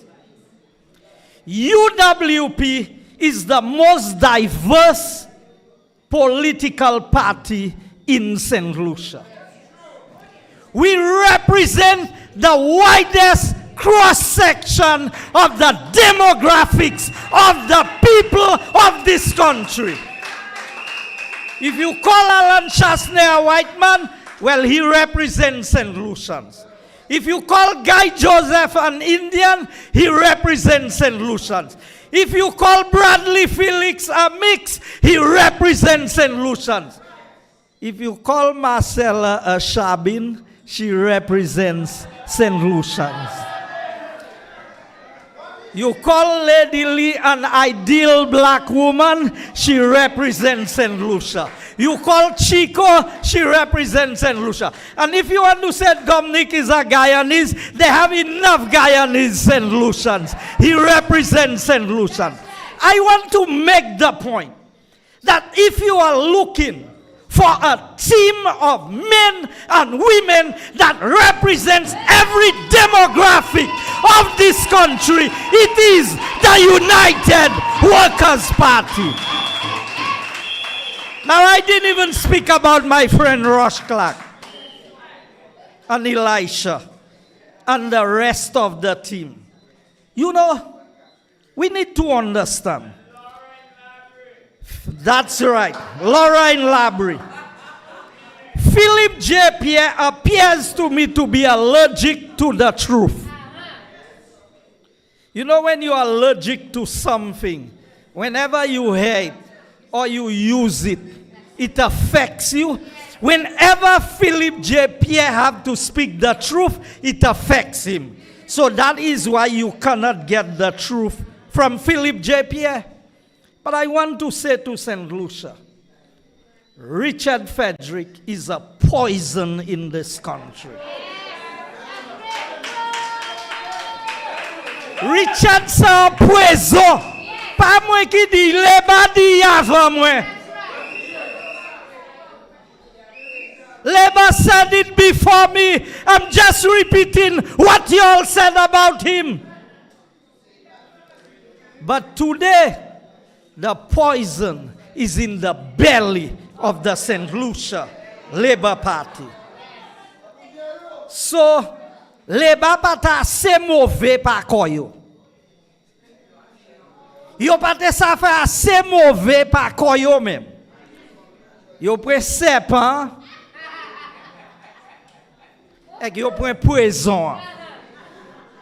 They took El Quapo and they took the snake to complete the slate of wickedness of this St. Lucia Labour Party. You telling me $5 million is all we are going to save? Isn't that what Emma said in the House? So they made a big show about reducing the taxes to save people of St. Lucia. Now I did a quick calculation. With the number of households, if you take about 78,000 households in St. Lucia, each household will save $5.95 per month. And if you shop every week, you're going to save $1.48 a week. That is the relief that Philip J. Pierre is bringing to you when he could have simply reduced the price of gas by $2 and every driver in St. Lucia would save hundreds of dollars every month. But you know that $5 will block a whole day. Change that mentality. That's why they make sure it's 5 million, and when you divide it by the number of households, it's 595. Under Alan Chasney's UWP, our 2.5% VAT yielded returns of $52 million. Think of it. 2.5% save us $52 million. How 6% only saving us $5 million? I want to know how Emma did that calculation. Or you know what? They lied to us on the number of products that they are removing the 6% on. That is why it worked out. Now, I wasn't the one who gave the figures. She was the one. So, I want us to know UWP needs to get into office quickly. People, We cannot wait. Pierre said you have until November next year. We cannot wait for November next year for elections. And they said they are winning all 17. Well, kuye, if you win in all 17, call it. Now, the last point I want to touch on very quickly, because I want you to know, when the Labour Party say things to you, in their report on St. Jude, that was the report of 28th October 2021. Here's what they said. The state of completion of works associated with St. Jude Phase 1, that's the old St. Jude, which the review committee has observed at the time of the site visit of 21st September 2021, suggests that many of the buildings are functional space, are more than 75% complete. If the hospital was 75% complete, and you only spent 130 million, why the other 25% cost over 265 million? St. Lucia, understand where the bubble is happening. Pamweki di Reno sage British Airways. A British Airways plane is costing 400 million. That's a used one. You see, it's like the Air Force One they were giving Donald Trump, that the Qatar had used for 12 years, and they were giving it to Trump, and they said it cost about 400 million. So where would Reno get $400 million to buy a British Airways? Because he said the amount of things he shipped from China to England, from India to England, and England to St. Lucia. All of you know you send in a little package with a phone by plane. DHL, FedEx. You know how much money you paid? So think of a whole container load of goods. And I'm sure the political leader who did the site visit will report on St. Jude. But you see, it's not just a building we have to fix, you know. We have to fix healthcare in this country. Because we can clearly see that a brand new building does not result in the best quality healthcare. It is what equipment and what supplies the doctors and the nurses are provided with. And I'm challenging my political leader openly tonight. When we get back into government, health centers in all communities must have doctors on a more regular basis so that less people go to the hospital. And we must have more doctors at the emergency unit, the ER of all our hospitals, so that people will not have to wait more than 4 hours to see a doctor at our premier health institutions. That is how you fix healthcare. You don't fix healthcare by just building new buildings. And you don't want to believe we're going to put health insurance? We have done the calculations, and I know the best Minister of Finance this country has had, the Honorable Alan Chasney, has sorted out where the money is coming from to pay the $40 million for the health insurance for those who cannot afford in this country. Now, Labour has failed you. We promised you 5 to stay alive, and we delivered on 5 to stay alive. Now, Mr. Prime Minister in waiting, when we get back into government, first order of business, we have to wipe off all the medical bills for our people at the hospitals, as we did in our previous term in government. As I close, Ou sav la ni moun ki ni mort yo lek yo passa jwen papier pour tewe mort because yo passa pay bill l'hôpital la. That government of the Labour Party have no conscience, you know. After you are sad by losing your loved one, the cost of burial is already so high. Ou ay l'hôpital la, yo about treatment ou still more. C'est pas forte pièce ou more. Ou vle di gouvernement pa nan ti misère record asou moun pou di okay. Pay as you can. Pay that. You know what they do? They say until you can come and pay, we are not giving you the death certificate.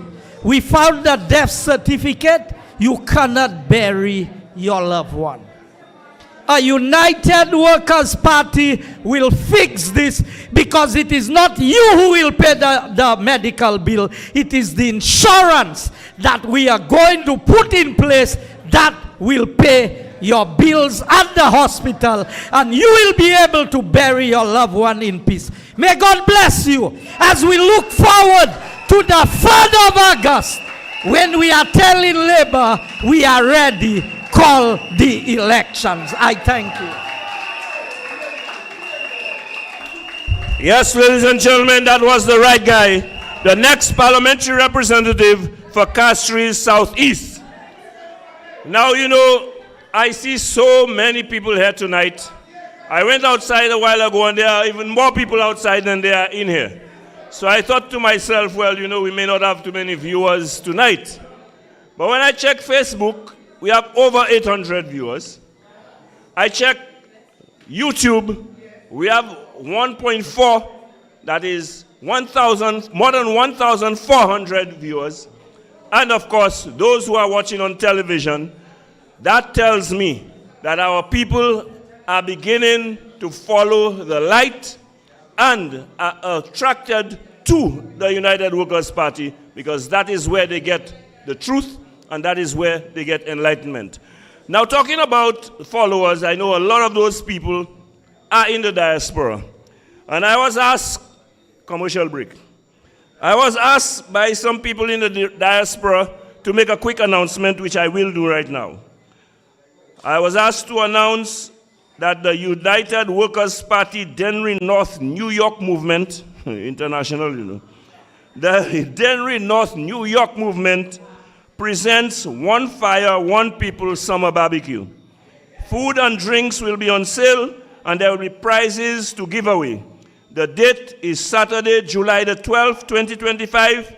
The venue is 1127 East 86th Street, Brooklyn, New York, 11236. The venue again, 1127 East 86th Street, Brooklyn, New York, 11236. The time is 2 p.m. until, and music will be by DJ Black Spider. I'll have to meet that person. So come and show your support because as they know and we know, yellow is the code. So, ladies and gentlemen, having said so, I just want to give you a quick reminder before I bring on the next speaker. I want to remind you that over the years, that it was Kenny Anthony who never stopped warning us about Richard Frederick. He spoke about Richard Frederick and told us what kind of individual he was, and Pip was a part of that team. Ladies and gentlemen, even the snake, Stephen King, he could not face Richard boldface and do what he had to do, like Kenny was boldface saying what he had to say, and Alan boldface dealt with Richard, but in a kind of subterfuge, clandestine way, he sent people to the U.S. Embassy to try to dig up dirt on Richard so that he could fire him and get him out. But it was Philip Pierre who betrayed Kenny and brought Richard Frederick into the heart of the SLP and have him today as the main spokesman for the Labour Party and a member of his cabinet. No wonder Kenny Anthony wanted to have nothing to do with them in his days of retirement. So remember that. Ladies and gentlemen, talking about Richard Frederick, it is about time we bring honor to the post of parliamentary representative of Castries Central. And that is why we are saying to the people of Central Castries, Rush is the man that you have to rally with and to place in the House. And ladies and gentlemen, I want to remind the people of Castries Central that they once knew what honorable representation meant. And I want to call to the podium at this moment a lady who has represented Castries Central multiple times and is deserving of the title of honorable. I would like to call to the podium Sister Sarah Flood, who will now address you.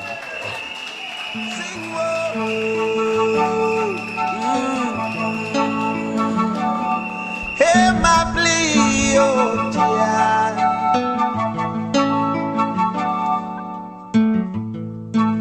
A song from my land.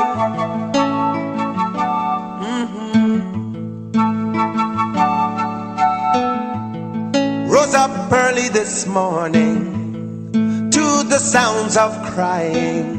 Another mother shedding her tears. Oh dear. Why all the pain and suffering?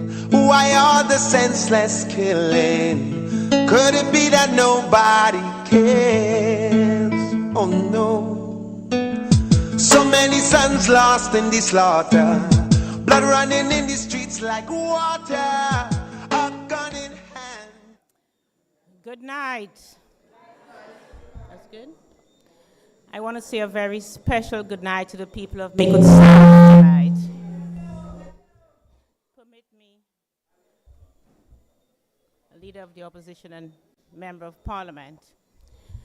Micoud South, this is where I grew up, and this is where I learned how to value and respect human life. And when I think of Micoud South, I think of my dad, Cousin Eve, that local midwife who delivered me. And Cousin Eve would have delivered, I think, many of us as the femme shy in those days when we were born at home. And there were 7 in my family. 5 of us were born at home, and I was number 6. And she delivered us, so many of us, safely in those days, even when we didn't go to hospital to be born. And so I value life. And I value life because, to a large extent, of how I grew up in this community. Dear so, Micoud South. So, bonsoir, bon après-midi, pour toute ma mailakay à Micoud South. And I want to say what an honor and privilege it is to serve under your member of parliament, our next prime minister, Honorable Alan Chastney. It's an honor and a privilege. Now, I'm told I have just 5 minutes, so I will do my best, but I had to salute my people. So, when I was called earlier today to say a few words about Troya, Rush's first cousin, I hadn't gone back into my phone to look at Troya's and my last conversations. I hadn't done that yet, because I was still processing everything. But I cannot come here and speak about someone I knew so closely as just another statistic. And I know a number of us have alluded to. So I will just do what I have to do today as briefly as I can. And of course, conversations are personal, so I'm going to be very selective about what I share tonight, but I think it's important. So after I had called Rush and extended my condolences and called the family, I looked at Troya's profile picture message. And I want to paint a picture of a young woman who loved life and who, when she found out she was pregnant, she had sent me the message and she blessed her baby. I will share it because we need to begin to feel in this country. Yes. We have stopped feeling, and that's the problem. Profile message of Troya.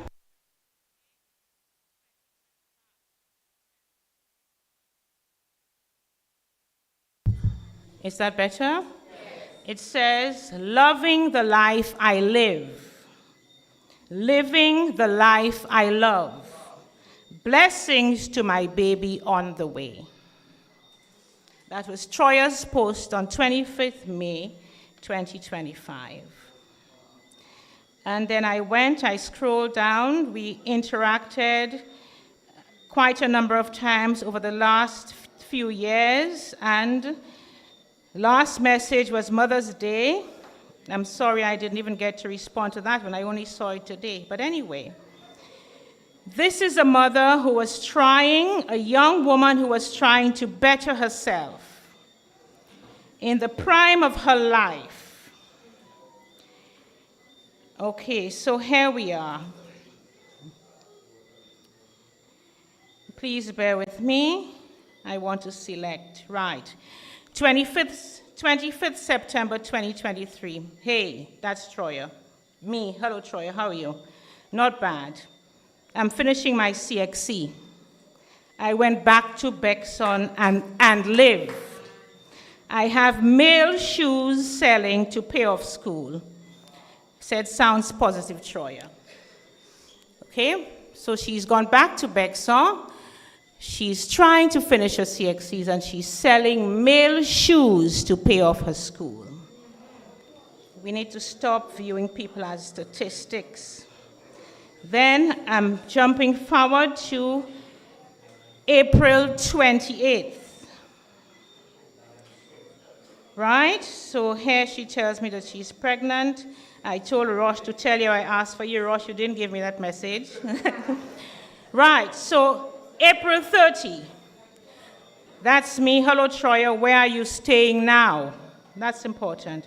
The same place, Bexon. But because of my heavy vomiting, I sleep in town in case of emergency. Okay? A mother who's trying to improve herself has blessed her baby within her, and she's now sleeping in town in case of emergency that will harm the life of her child or herself because she wants to be able to get to hospital in case of emergency. And so she's sleeping in town because of that. And that's what happens to her. Now, she doesn't talk about her unborn child. She talks about her baby. And she blesses her baby. I've had such a greater or tremendous respect for this young woman as I've read this. And what I want to say tonight is the situation we are in is real. It is very, very real. The bishop called for prayer and fasting. That's very important. We need to pray harder. We need to fast more. But prayer needs a fertile ground for there to be a harvest. Yes. And right now, our environment fuels crime. Because the leadership of this country encourages, supports, and facilitates them.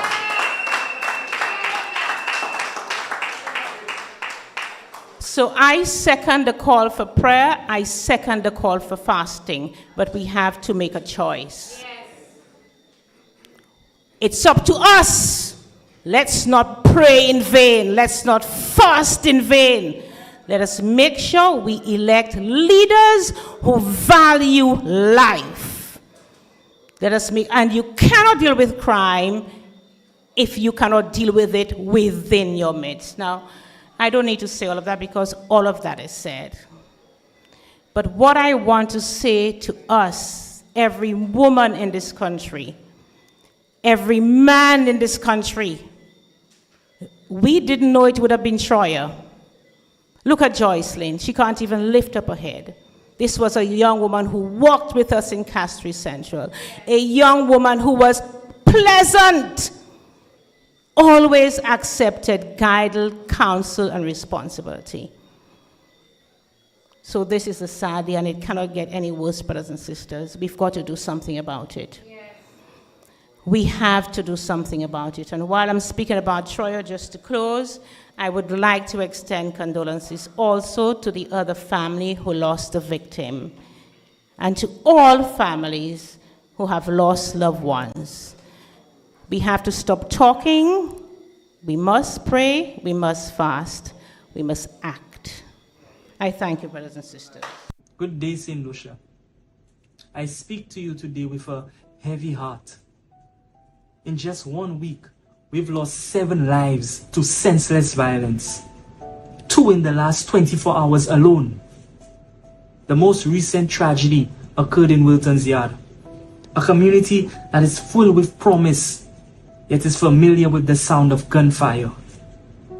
Amongst those that lost their lives was my own cousin, a young woman, Troya St. Martin, 7 months pregnant, full of promise and hope. Her life and the life of her unborn child was taken far too soon. I speak to you today, not just as a concerned citizen, but as a grieving family member. To the families and the friends who are mourning, I extend my deepest condolences. I feel your pain. I share your loss. This violence must stop. Our communities cannot continue to bury our sons, our daughters, and unborn children. I am making a heartfelt appeal to our young men. Please, put down the guns. Choose life. Choose peace. We must come together to reclaim our streets, to protect our families, to restore hope to our nation. Enough is enough. May God continue to bless you and our country.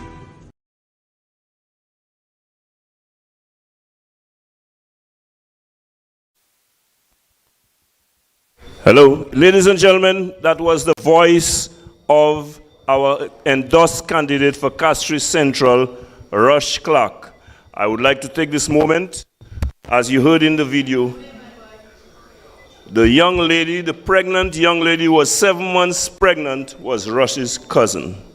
I would like to take this moment to express our condolences to Rush and his family, friends, and constituents at this time. I would like to call Rush to please come forward, as the candidates who are here present wish to share a moment of solidarity with Rush on the passing of his cousin and other friends of his who have perished as a result of violent crime. Let us not forget, Rush more than its fair share in terms of the consequent violent crime. Sometimes I feel like I'm gonna break, but I'm holding on to a hope that won't fade. Come, Jesus, come. We've been waiting so long for the day you return to heal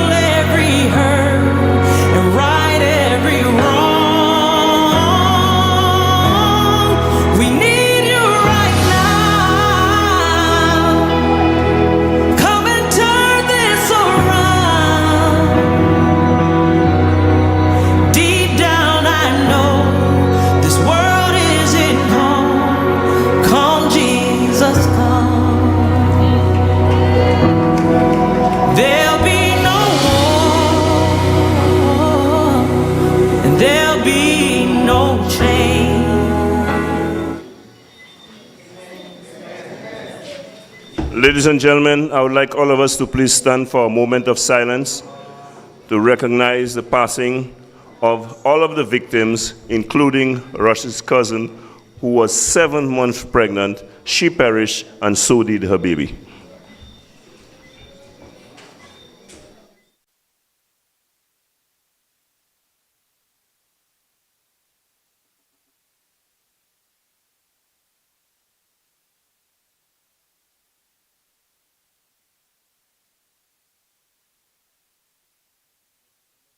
May please sit. Okay. You know, as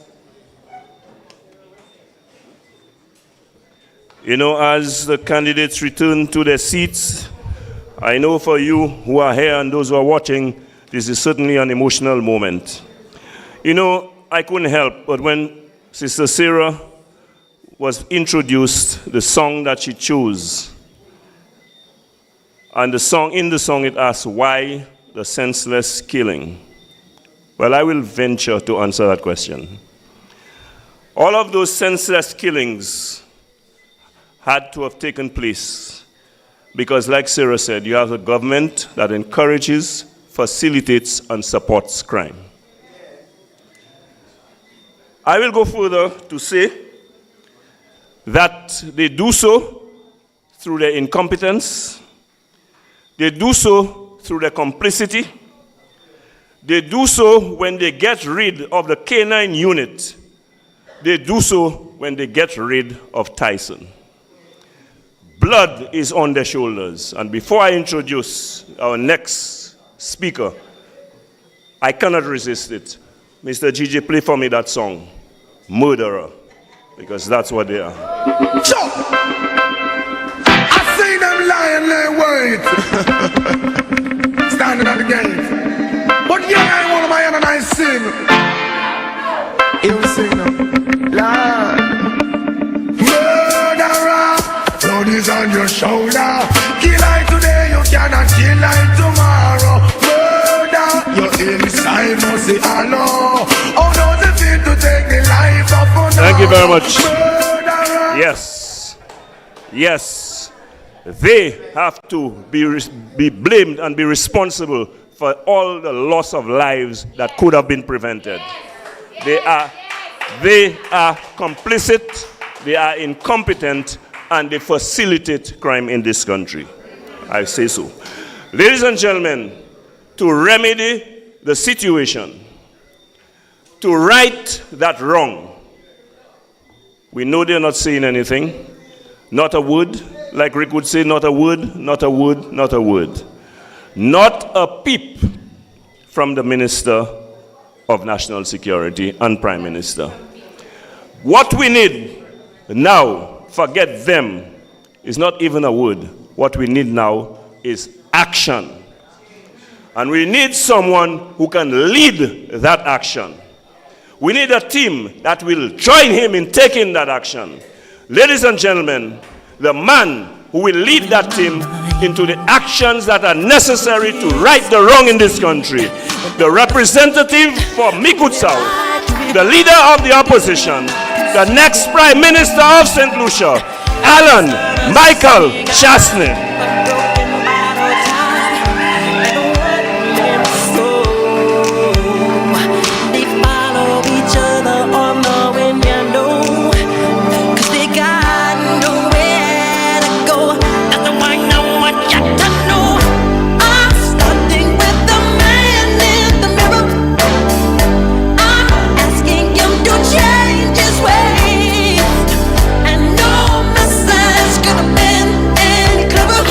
If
Good night, Micoud South. And my brothers and sisters from Micoud North, great to have you here and joining us tonight. All of my colleague candidates, all my past colleague candidates, members of my executive, my chairman, who did a great job in preparing the place for today. I think they deserve a round of applause for what they've done. We've had a long day. We've had a church service. We've had a lunch where we got to break some bread together. We went to the T. Rocher graduation. And then we are here today for a town hall meeting this afternoon. And now we have the live today. And that's just today. We've had a busy week in St. Lucia. And there were a lot of things I wanted to talk about tonight. But I think that it's Sunday. It's Sunday, and we've had a very long week. In terms of 12 murders. We've spoken about one beautiful young lady who was trying to find her way in St. Lucia. And maybe may even have thought having a baby was going to be a new opportunity for her. But what about the other 11? Or the 40 people who have been murdered so far this year?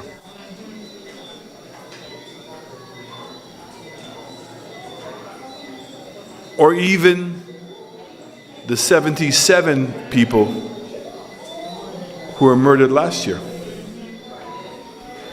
And why I am so hesitant in really delivering a political speech tonight is because in my own community, in the case of one killing of a young boy,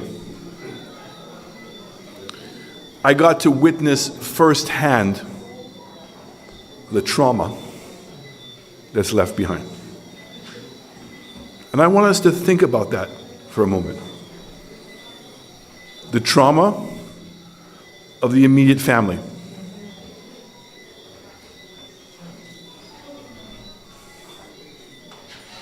All those people were either had brothers, had sisters, had mothers, had cousins. Gone. And they're left to rationalize that in their head.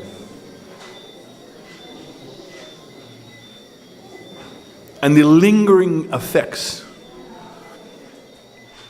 So when I met a mother who held her child on her lap for over an hour and a half, waiting for the ambulance to come,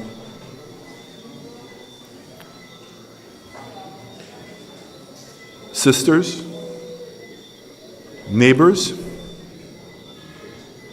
his school friends, the teachers,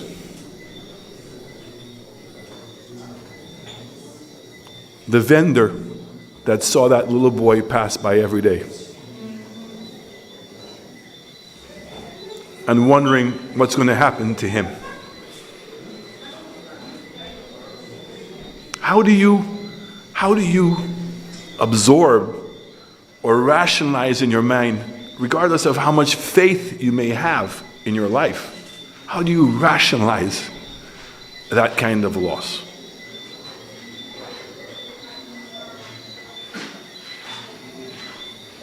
Trauma is real. Trauma is paralyzing.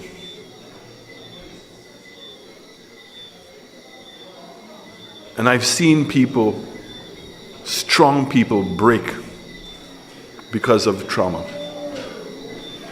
I'm saying this because I'm getting the sense that we are all traumatized and we don't even know that we are. Because maybe for a lot of us to deal with it is not to personalize it and almost to say it's somebody else's problem. And we go through the motion of mourning, we go through the motion of a funeral, and all of you have been there. And it's after the funeral, and after everybody is gone, and it's after everybody has moved on in their life, that the reality that hits you. And you're alone. This United Workers' Party is made up of members and a history of family. And if there's ever a time that the culture of our party needs to rise to the top, it's now. Some people ask me, and it pales in comparison to what has happened. And they ask me, how is it that I put up with what I go through in the house? And I say, because I genuinely have no hate in my heart. I accept that you are all my brothers. Whether we agree or disagree, we are brothers. No matter what I may think and differ with you, you are my brother. I will never allow my emotions to get to the point of hatred. I won't. And many people misinterpret what I say when I say it's not important to me to be Prime Minister of this country. That's not what my goal is. And if I have to lie, if I have to manipulate, to do all the things that politicians normally do to try to win an election, I don't want it.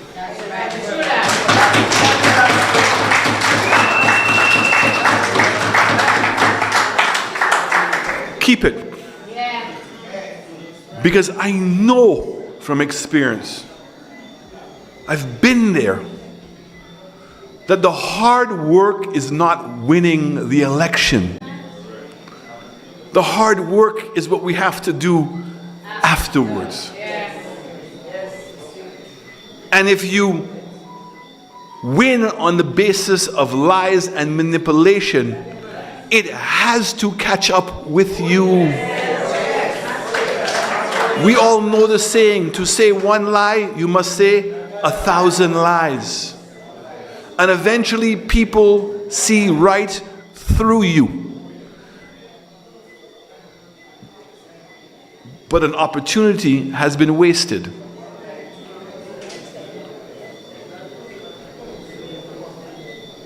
We have to find a way, my brothers and sisters. We must find a way to come together and do the right thing. We have to. This election, I think, is singularly the most important election for many of you. Many of you that are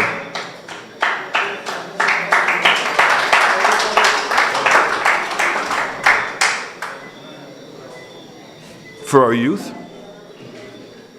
our middle-aged, and for our elderly.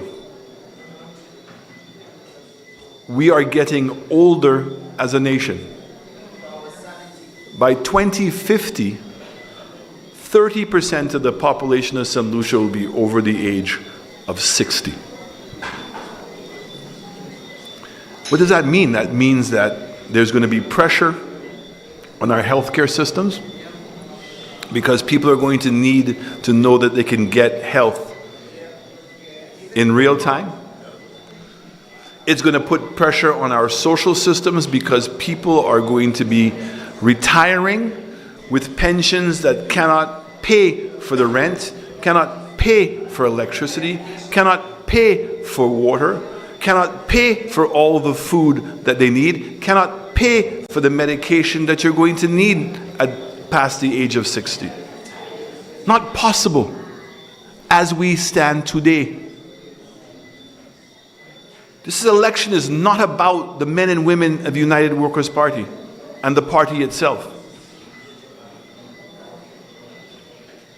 But each of these candidates have been selected because they are selfless. They have been successful in other fields and are prepared to make that ultimate sacrifice right now to improve our lives.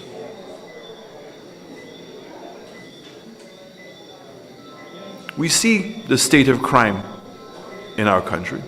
We see the numbers. We see that the trauma that crime causes is not even being dealt with. That's not even to talk about the police officers and the ambulance drivers. I've met them. So let me tell you a fallout of what has happened this week. We've had 12 murders, but we have 6 or 7 people who were shot and are in ICU. We have a hospital that has limited ICU beds that are now being fully occupied by people who should never have been there in the first place. And somebody who is elderly, who all of a sudden may need to go to ICU, somebody has to play God and take off one to save the other. I know firsthand because a couple of weeks ago, a very good friend of mine was involved in a car accident early in the morning and had internal bleeding, and there was no blood in the blood bank. Right? We've all been there. Don't act like we're all surprised. We've been there. And we're all frantically trying to call families and friends and to try to get people to go up to the hospital to try to give blood for our loved one. That's real. That's a failure of the system. We're not even close to resolving the problems.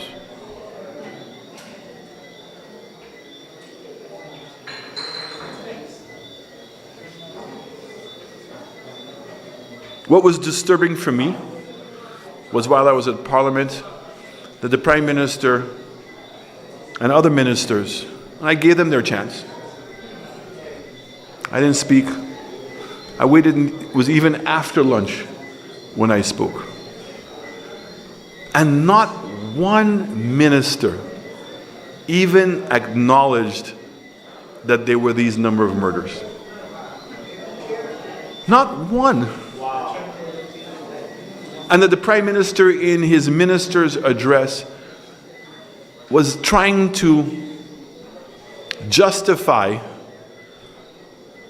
the trip from the President of Nigeria, of which he was accusing the United Workers' Party of trying to derail his parade. And I had to say to him, I said, PM, nobody in the United Workers' Party is saying, if we said anything, we said, don't close the airport. It don't make any sense to close the airport. But the President is welcome. The problem that you have is the people of St. Lucia, because you have not explained to them what is going on, are doing what you have said, which is to speculate, and the speculation not going well. But you need to go and answer to the people and stop blaming everybody else. But the reality is that was irrelevant based on what was taking place in our country. Irrelevant.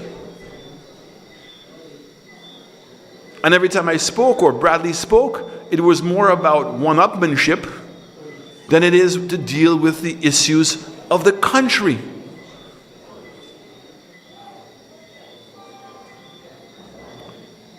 I want you all to go to bed. I want everybody in St. Lucia to tune off tonight, but I want us to think of those 12 people. I want us to think about their families, and I want to think about all those persons who interacted with those persons on a daily basis. I want us to think about the 77 people who got killed the year before, and the 75 who got killed the year before that. These are St. Lucians, and could have been any one of us. The people that were killed, Toya, what was she doing? Walking. The gentleman that got shot was a carpenter. Just happened to be in the wrong place. It could be any one of us. And that's not supposed to be. We should not need to be convinced anymore that this government has lost their way. They have lost their souls.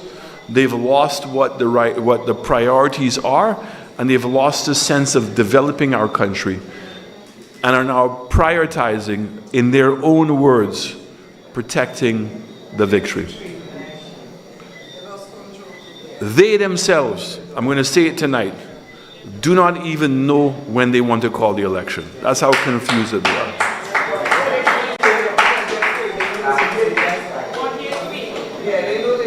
So we now need to do what we have to do.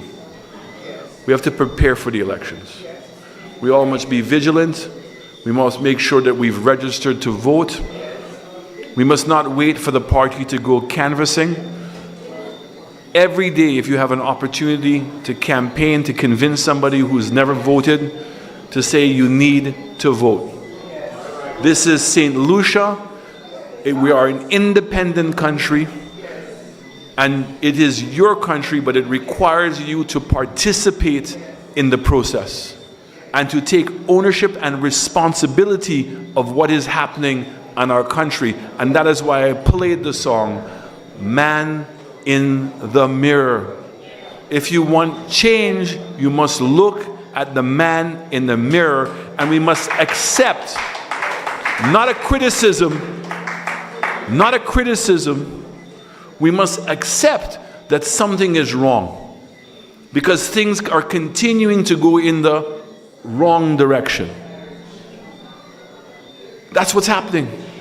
And therefore, we must ask ourselves and look in that mirror and say, what can I do better? I know that some of you are fearful of coming out to speak. I know that. But you have to overcome that fear. It is for the very reason that you have fear that you must come out. This is your country. We cannot live in a society of fear. I tell the story, this constituency, 1955. I ask you if you can find anyone who grew up in that time, take the time, sit down and ask them what it is to be an indentured worker. To live on a plantation and to get a house for permission. That's what you have to get permission to live in the house. And in exchange for living in the house, you must work the field.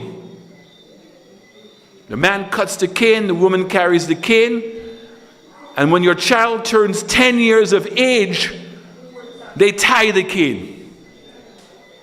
You had no right to say that you wanted a healthcare center. You had no right to say or even to believe that you could have a house with your own toilet and your own shower. How dare you? That was not so long ago. We must know where we came from. My grandfather,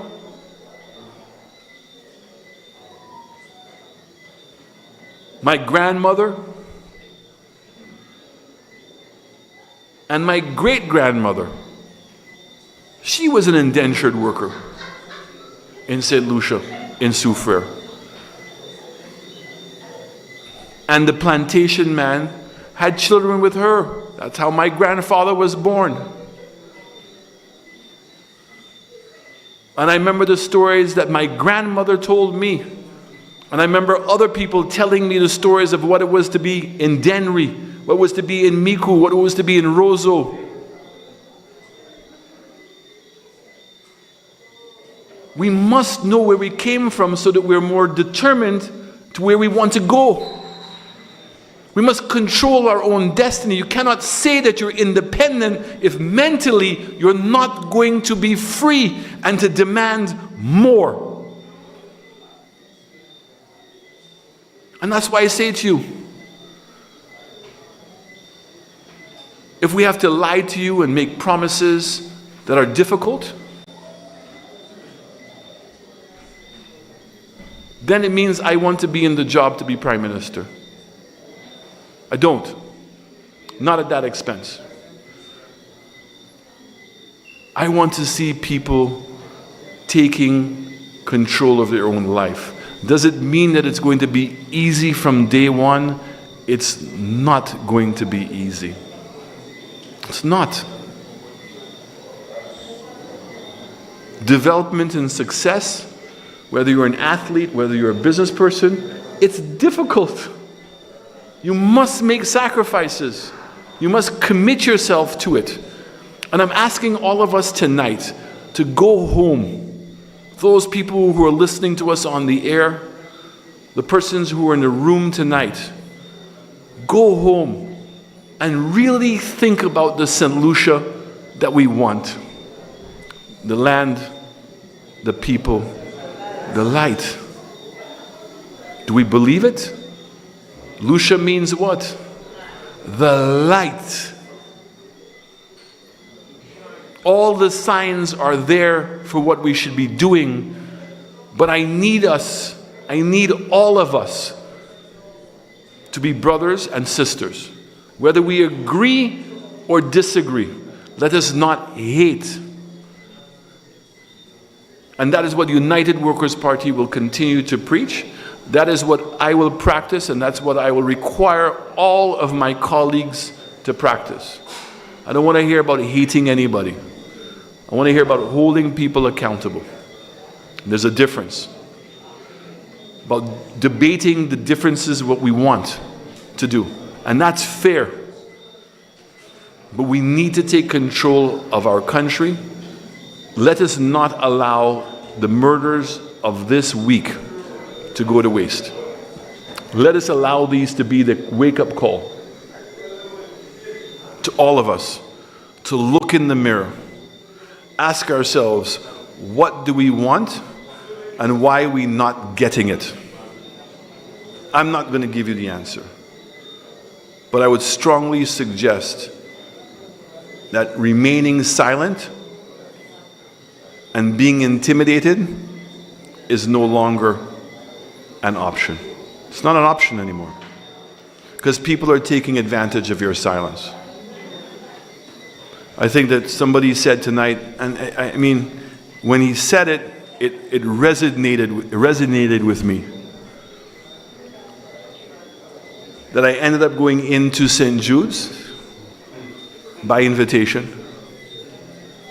And that on leaving St. Jude's, that within 2 minutes, there was a press statement from the Labour Party.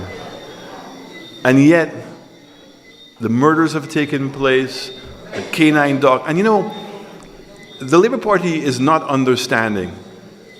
It's not about just a canine dog that's a police officer being killed, but it's the message that it sends that the evil people can do that.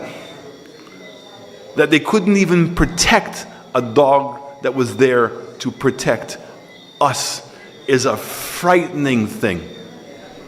That's the message. That it suggests that there's something evil, and that's why. What's the difference between being killed and murder? You can be accidentally killed. You could never be accidentally murdered. Never. In the midst of all this, before I leave tonight, I want to really recognize a young man from my constituency, actually, who goes to this school, Cleveland Austin, who got a score of 95%, was one of the top kids.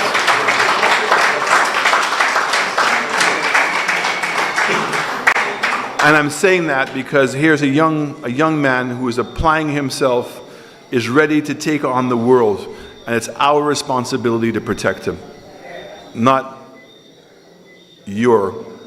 our collective responsibility. Let's take charge of our country. But tonight, we have a lot to think about. A lot of things have happened. Let's go home, contemplate what we want. Look in that mirror. Look in that mirror and ask ourselves, why are we where we are today? And what do we have to change? Yeah, we can say RF, but RF is only there because we've empowered him to be there.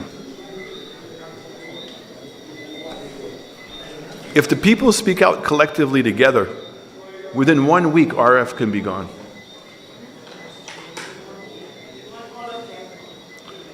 Yeah, but some are worse than others. It was not United Workers' Party that branded RF. It wasn't. I had a good opportunity to speak to my colleague, Rosh. Come here.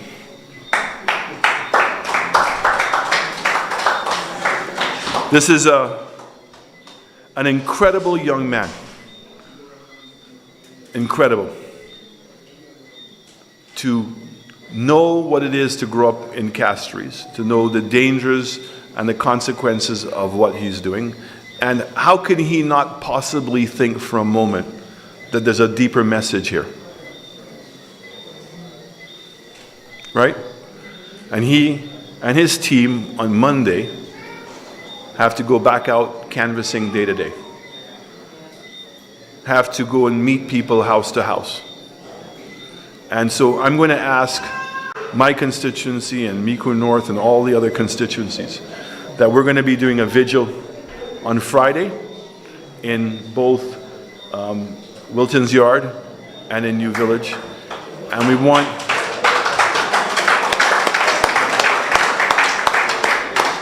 want as many St. Lucians as possible to come out and to, for the first time, don't look at New Village or Wilton's Yard as a ghetto, but look at them as our brothers and sisters who have been going through unbelievable amounts of trauma. And I can say to you that if we show up in numbers, we will be safe. But more importantly, if we show up in numbers to hug, kiss, and pray with our brothers and sisters, how much healing that can create. And to give strength to this young man to continue to do what he's doing against the odds that he is. Not many people would do that, and I applaud you, Rosh, for what you're doing. And thank you. Friday. Thank you very, very much.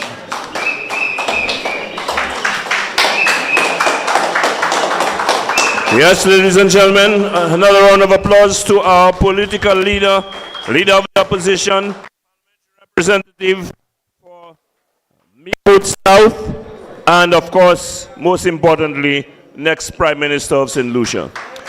Before we close, let me just remind you that tomorrow from 8 o'clock we have Like It Is You can follow on Hot 7 TV, Kiss FM, or you can follow on Facebook, or if you have the app of Caribbean Hot 7 TV. I will be featuring one of our new candidates, that is Mr. Tommy Descat, the candidate for Micoud South. On Tuesday, we have a press conference from 10 o'clock. We ask you to join in and follow on live stream. We have Meet the Opposition on Thursday from 9 o'clock. And of course, next Sunday, we will have our flambeau live in the constituency of Swazel. So please look out for all of this. I want to thank all of you who came out in such large numbers tonight. I want to thank all those of you who are viewing, whether on television or on live stream. And I want to thank all of the candidates of the United Workers' Party who made it here today. I want to thank everyone for your continued support. And I want to wish you a very good night. Have a safe journey home, and God bless. Before you leave, could you please just remove the covering on the chairs for us, please, just to make life easier?